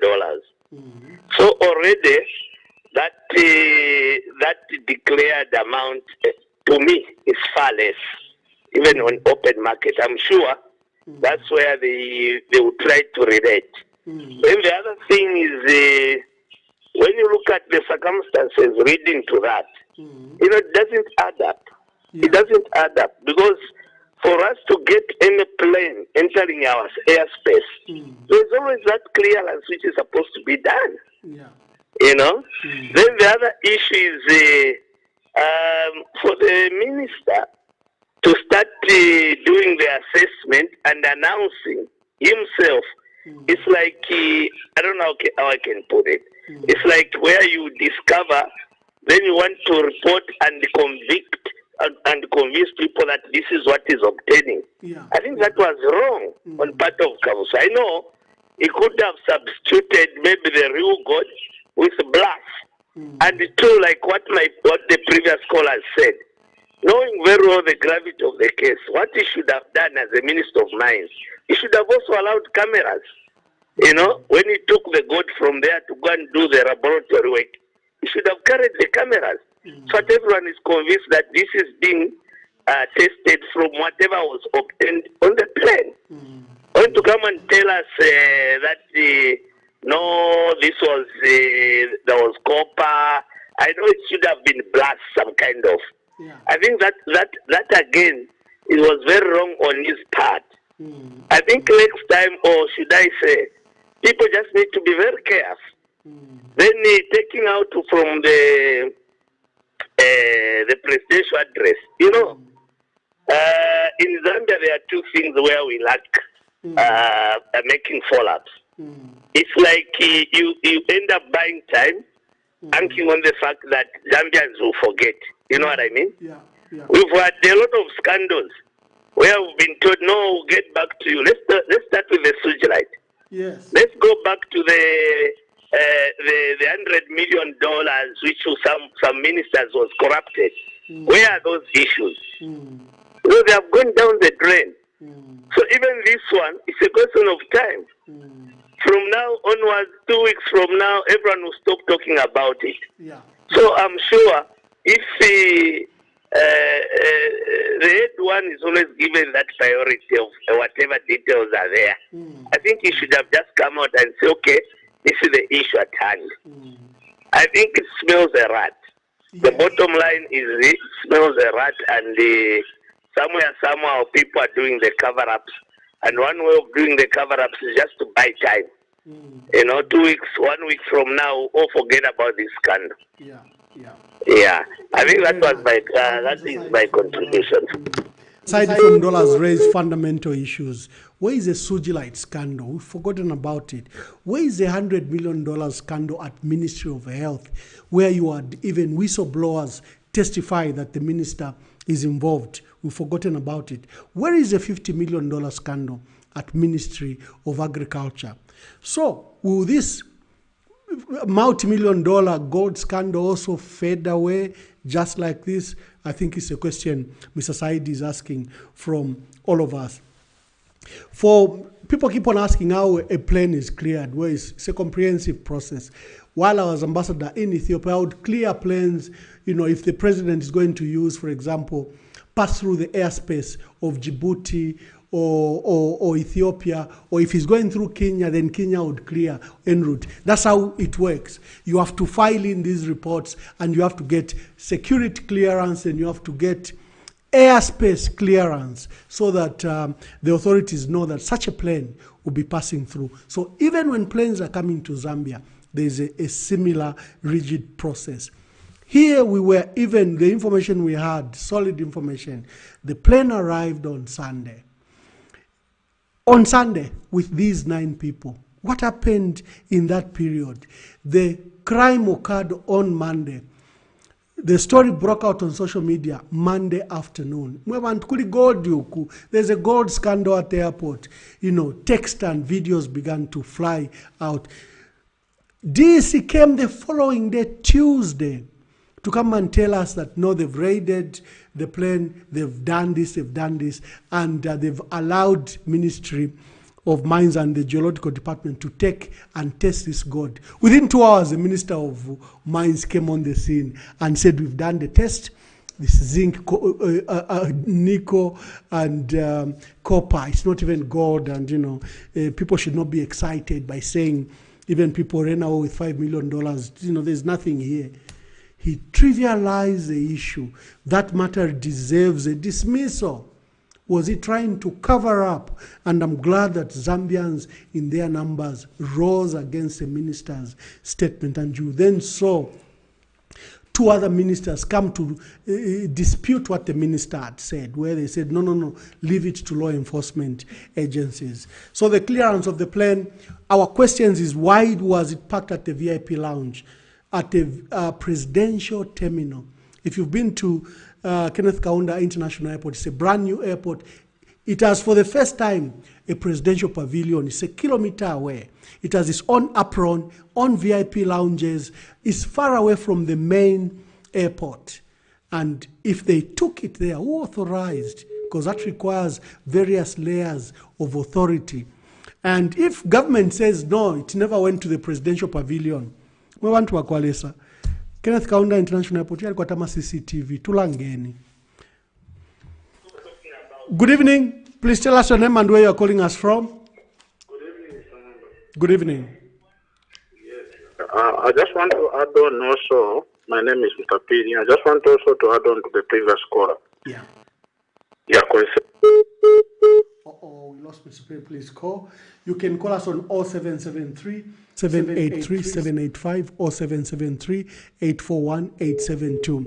Today, Dr. Belemu, Shadrach Kasanda, and the pilot, Patrick Awanu, appeared in court today with 2 others, but the Egyptians were nowhere to be seen. Call us on 0773 783 785 and 0773 841 872, especially for WhatsApp, 0773 841 872. I notice that this other line is very congested.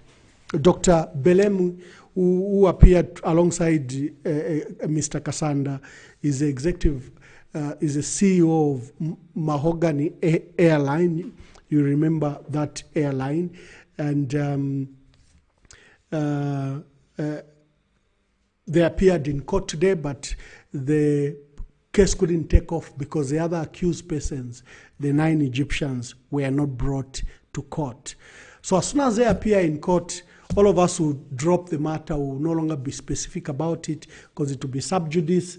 But I think we have room to discuss. In the context we are discussing of the fight against corruption, when they appear in court, we are going to drop it and leave it to the court. There are many people like Mr. Mukosa who are saying, just leave this to law enforcement agencies. However, Mukosa, we can't leave it to law enforcement agencies. As you have seen, there is very low faith in these processes. And our people think that if there is no public pressure, people will get away with murder. That is the concern. That's why they are urging us to ask these questions on your behalf. It doesn't matter who's involved, but our airport was involved. We have made international news. I don't know if people have bothered to Google. Our story was in South Africa, it was in Egypt, it was in UK, it was in New York. I've seen it in India, and whoever the distributor, news network has, took it all over the world. So an executive jet carrying millions of dollars on an allegation of gold transaction occurring on the tarmac of an international airport, immediately they catches fire because the ingredients of an international crime, money laundering, this illegal trade of minerals. And remember, everyone is discussing on the wealth that Africa has, on its wealth and how it's pillaged, it's stolen. So this story has all these ingredients that you have these rich people that come and steal our resources with usually the help of government and government officials. That's a narrative across Africa. Either Africa gives away these resources at very cheap price, or it's just stolen or pillaged. Look what's happening in Eastern Congo. There's no infrastructure, whatever, but if they will allow planes to land in Eastern Congo in the midst of bullets to pick those minerals and fly out with them. So this story is a big story. It dents the image of our country. I can see lines are cutting. Please keep on trying. Just keep on trying. I hope no one has jammed my lines because they keep on cutting. This is a hot topic. Please call to participate. Please call to participate. Yeah, I think it's just the calls that are jamming themselves. Please tell us your name and where you are calling us from. Good evening. My name is Rogers. I'm calling you from Dola, sir. Yes, Mr. Rogers, make your contributions. Yes, it's also shocking, sir, to find out that personally, the question is, I don't know who's going to answer me. I want to know who cleared that aircraft. Who cleared it, sir? So there's a system, there's a standard system. All planes are cleared by Zambia Air Force. Zambia Air Force gives authority for the planes to land at the airport and also for airspace. Okay, so if it was cleared by ZAF, so meaning they know the owner of that aircraft? We all know. You can just take the reg and you know. That's the goodness with planes. So why is it taking time now for Zambian government to lap up this issue, sir? I've tried in my own capacity to give you the details of where the plane is registered, where the plane has recently been. The registration is showing three entities. It's run by an executive jet hire. Yes, sir. And also it's different from the aircraft which were shown by the DCDG. Yes, that one DEC must answer. Why did they give us a wrong number? Yeah, because they had to allow the journalists to go and see it after 2 days.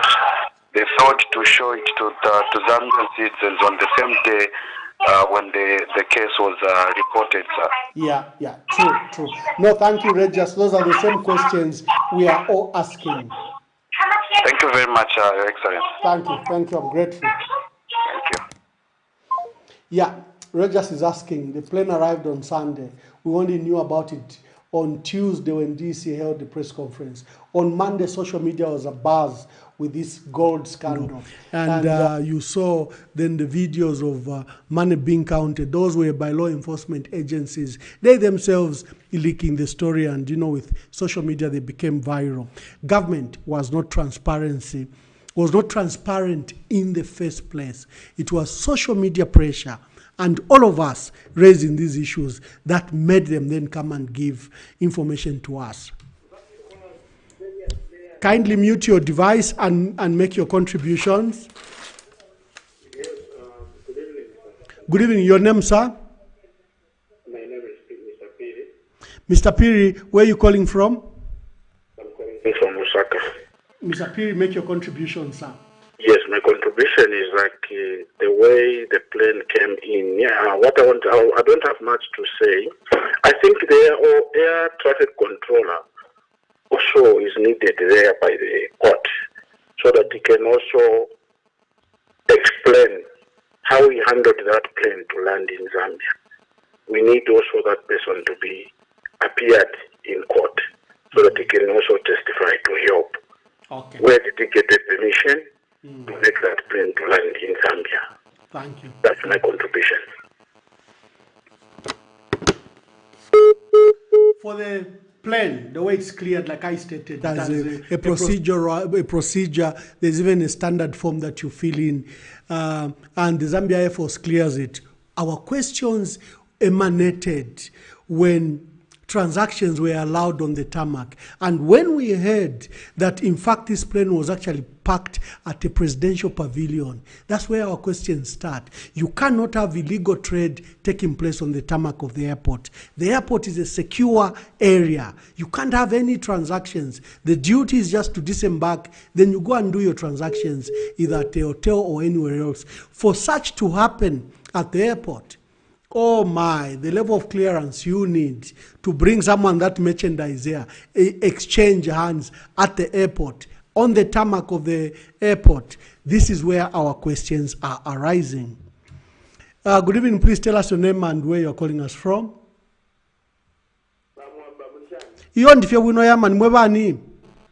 David from Lusaka, within Lusaka. But David, make your contribution, sir. Hey, in the first thing, the advice. Therefore, could have Vam Kosavo Tumawadia. Sometimes because I think Muleva Katina because the Pabo for and the Fiaman always good at attack here, but they run the Popa government. They could have a statue attack. Come a cause you on the Tuam Cosa. And then Chimbi, if you have a pele and some Buffy Valanda Ponavena. Tapari Mukalatari Canafina Vena, Tapari Chimotino Mutuako, Tapari of Yeshiva, but I report wish you quite Vike Pofi. You're David, sometimes very happy, very cutting of my Vena, make your leave Mr. Mukosa to me, make your contribution. And then the other thing is the question is quite. Yes. Why they cut the Vakasana whistleblower? And then put the way whatever treating as if like he's a criminal. Apopo Ponshi, but we not on the fire, Streko clarify Padio in Mquai. Okay, David. I told them Quavam, Bamu, Mutuali, they film and the and otherwise, Paturi, Nipa, Nipaka Kafwa. Mquai, Murista continue if you know Kurat Vandira Coquena. Mquai, thank you very much. You are most welcome, sir. Thank you.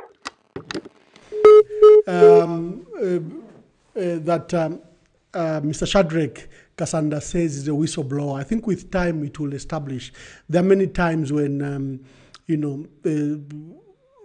people are sacrificed. That's why we are calling for the law to apply to everyone. It doesn't matter how powerful they are. If we saw people from State House also busy at the airport, they should be arrested. If we saw people from Cabinet Office or from ZAF, if someone irregularly allowed, whoever is involved must be arrested. You shouldn't just front Kasanda like he's the biggest criminal. No. Now we know for millions of dollars on a presidential jet hired from San Marino in Italy, we know what is involved. Good evening. Please tell us your name and where you are calling us from.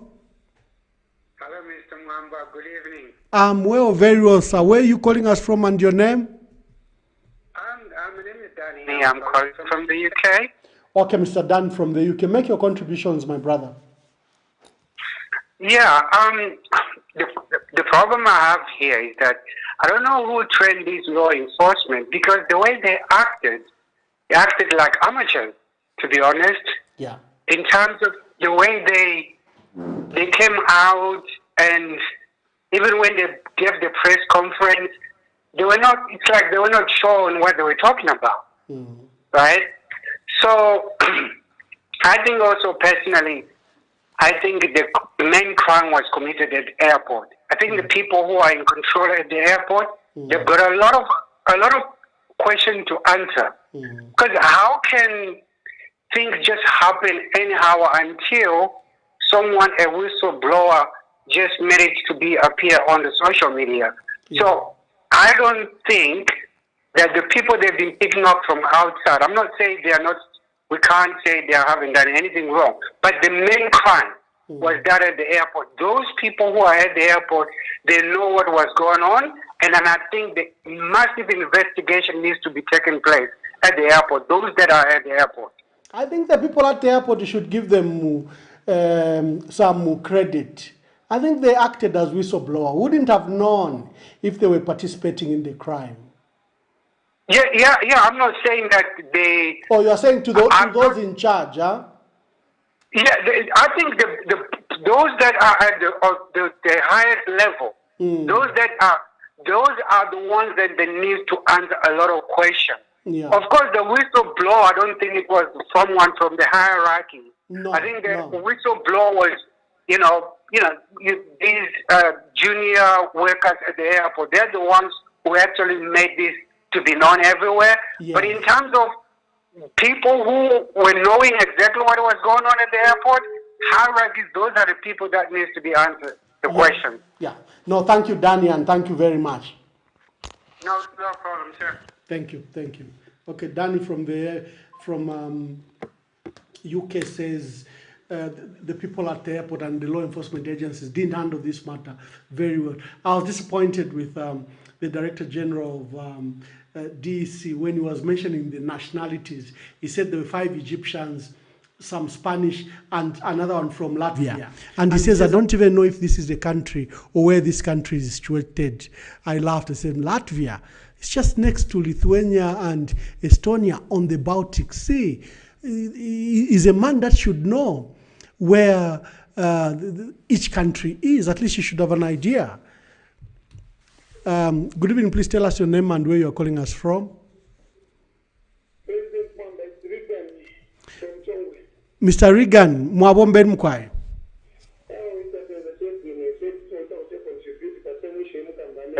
Inachitika kwa airport. Kambankoni, kali munga kufupi na kwa airport yuko. Mr. Mwamba. Dollars. Utinga yao nimeona madollars, utinga yao ni madollars. Question yanga, adeni funza through program yangu, kama mnikonsider kwa ine question yanga is very simple and ni fupi maningi. Tasenza chabe bwino. Please speak. Don't listen through your device, just speak. Oh, okay. So my question yakuti baza vantu vakambati vamachoka out of country kubochera transaction muno mu country yatu ya Zambia. And moreover kukalangana security ya mu country.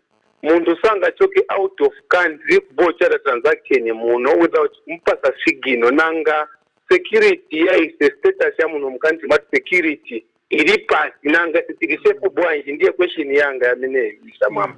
Yeah, okay. Thank you very much. Sure. You know, underlying this entire conversation is that our people know that God is being mined in Mumbwa, is being mined in Chongwe, in Vubwi, is being mined in Petauke. We have sincerely God, there are repeated rumors of smuggling that is occurring. We know that it's under law enforcement agencies.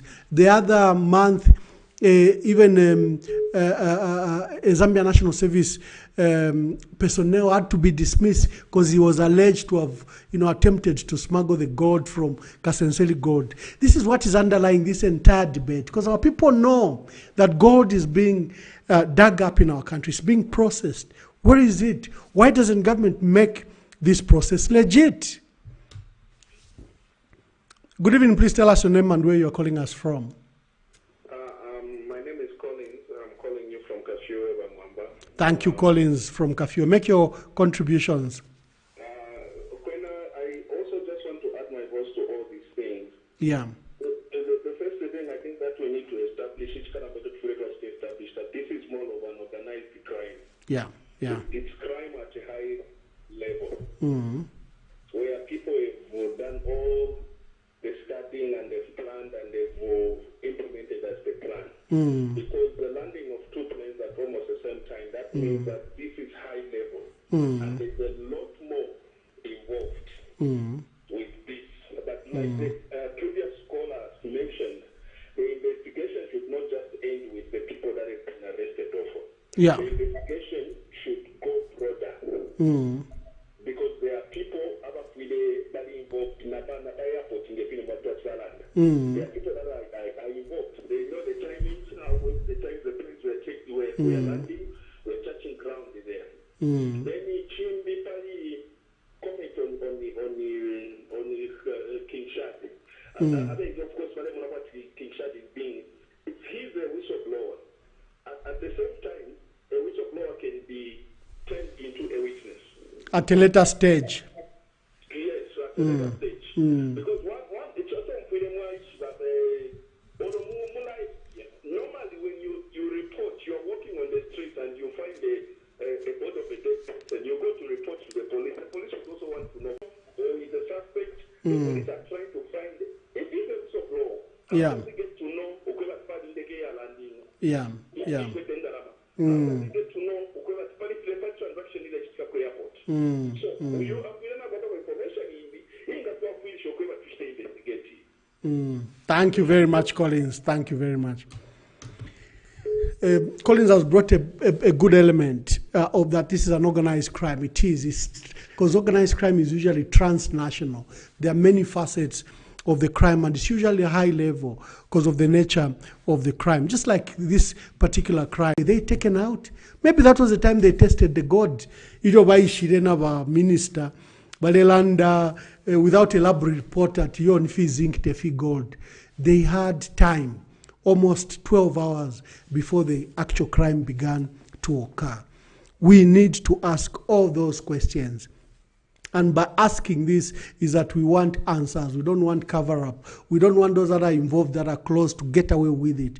We know that there are many, many senior people that must have been involved in this. Looking at the character of the transaction and the way it occurred, because it occurred at the airport and especially in a far secure place than your ordinary apron. We'll begin to wind up. Thank you very much. We've had so many calls and we've missed so many calls. I'll leave you with various videos. The videos that we are playing is that six suspects appeared in court today. There's a video of Mr. Malanji's helicopters. 2 have been brought back, but matters are in court. The DEC seized these planes on the allegations that they are process of crime, and Mr. Malanji has challenged these matters in Pretoria, in Zimbabwe, and here. Then there's a statement by the president. I'm glad that the president is also asking these questions. Who allowed this? Who allowed this? Who allowed this? And the president said there'll be no sacred lamb. If you are from State House, you are from the Vice President's office or cabinet or airport or ZAF, wherever you are from, and you've participated in this crime, you must be prosecuted. That is what Zambians want. We all want everyone who's committed the crime to if someone has boated with the money and they are close to State House, we want such a person arrested, if that is true. And who knows how much was there? Obviously, the owners of the plane and of the transaction are also here. They can tell us how much was in that plane. It's part of the money that was declared by DEC, not the amount. Again, it's easier to know. Information will arrive, but whoever is involved must be arrested. We don't want sacred cows. We don't want cover-ups. So may the Lord bless you. May the Lord keep you. May the Lord make his face shine on you, and may he be gracious to you. May the Lord turn his face towards you.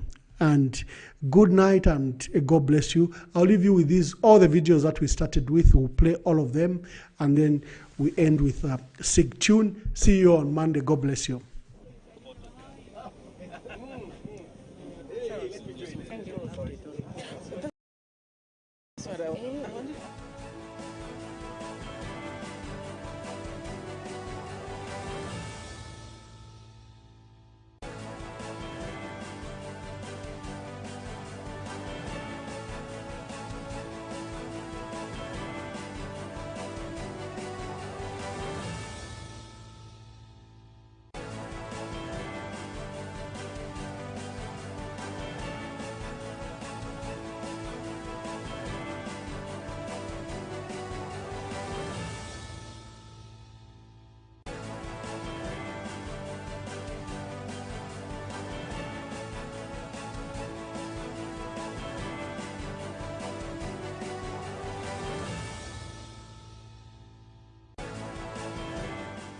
Why should the Zambian government, in this case, trust foreigners to manage our board at the expense of Zambia? I ask this question. Why should the Zambian government, the PF government, trust foreigners to manage our gold reserves, mining, and sales?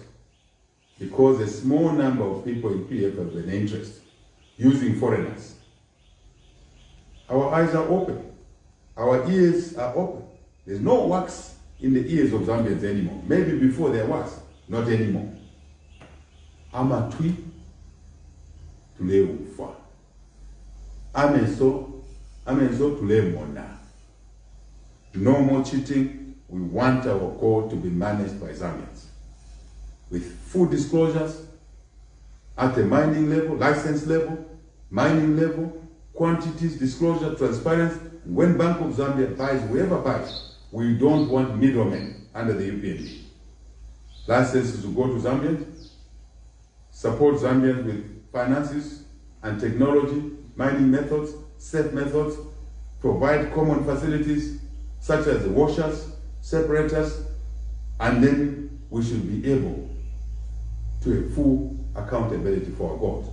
And whatever goes to Bank of Zambia or sold anywhere, it will be known under the UPND. There will be full transparency. But focus will be to allow the minerals to benefit Zambians, not to benefit foreigners. And through foreigners, that's where the PF officials, government officials in PF get the benefits when we are failing to buy medicines in hospitals, when we are failing to meet the basic needs of our youth. Misepele lechu. Code Yesu, ile ya pansi. Ile ya faba anabakum. Shout mobe. Mwina tafya still vendors imwe. Mwefa waka kuisa. Mwefa waka kuisa. Nda government yana che. Hotele imwe. Company nde anda never know kamsomela iti gender kanyama constituency. Company. Tati mwa tafya vendors imwe mnasende ntende uze. So government so ngalumumba road baba tamfya. Era funika nenye wanavazoona utale kukopa. Ngilande nafuti ati afunika ku. Nenye wazoona utaka kukopa imwe. Thank you. Ufuna chachani, hiyo ufuna chachani. Chisapame na ufuna. Chisapame na ufuna chika hiyo. Tafu olefwa. Menya chitafu olefwa. Chitafu olefwa.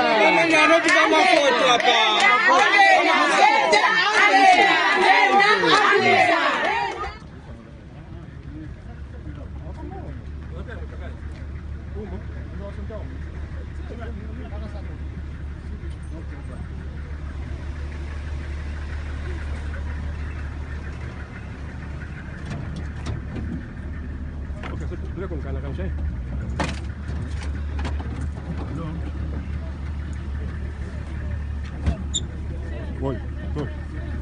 Foi de anda aí. Oi, vamos.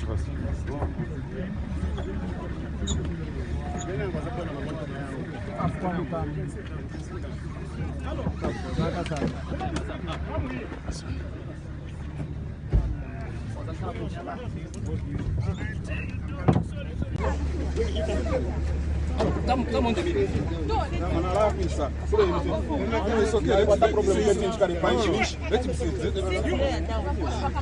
Vai dar problema que tem de cara em paz. Ah, não. Dá para entender que eu olho pela mãe, nem vou acabar lá, nem tudo é nível. Ah, lá. Pode ter problema, mas sit down.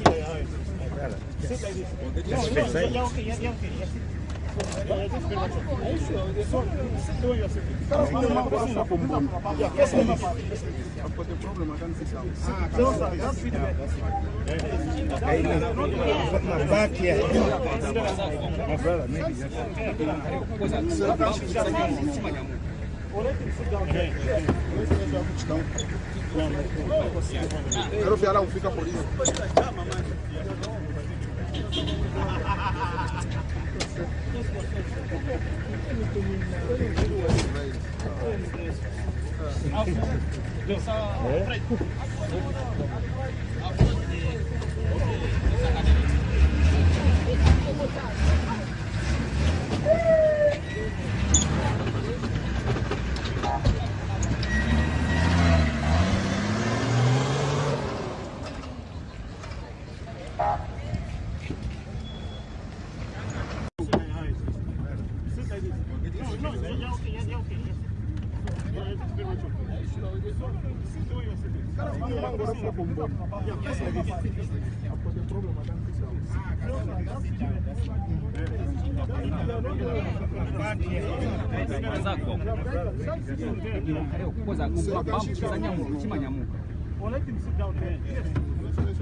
Quero ver lá, fica por isso.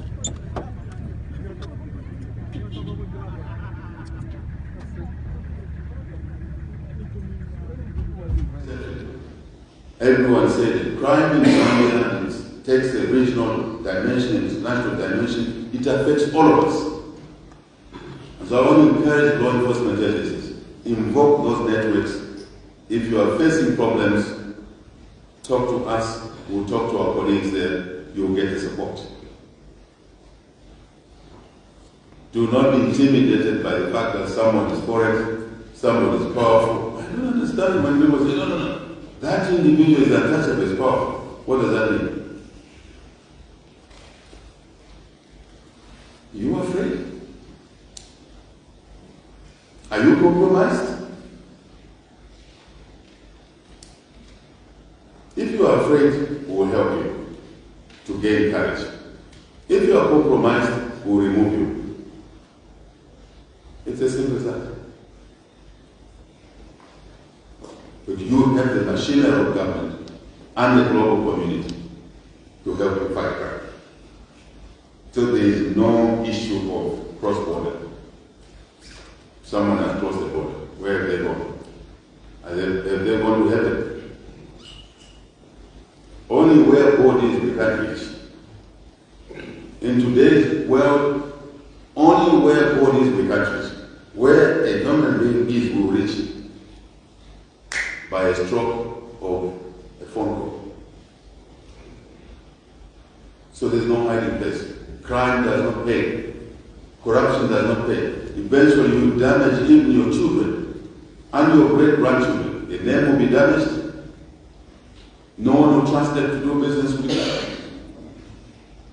They carry a label on their foreheads, on their backs. This one is a child of the corrupt or lawbreaker. This one is a child of a drug dealer. You've encumbered your children.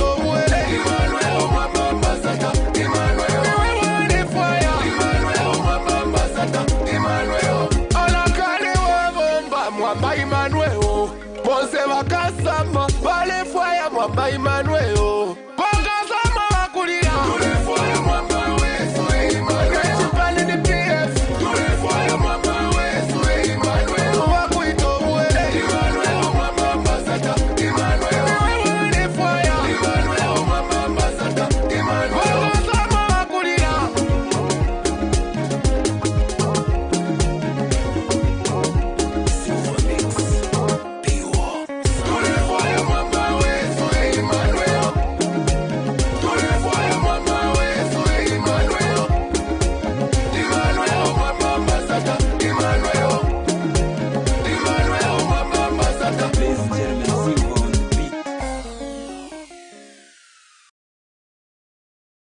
niwewo balefwaya kafwa babalanda mweumfokulira kw'abantu kasama yusi bose batinda be abakulu n'abaana bose bashitata n'abaana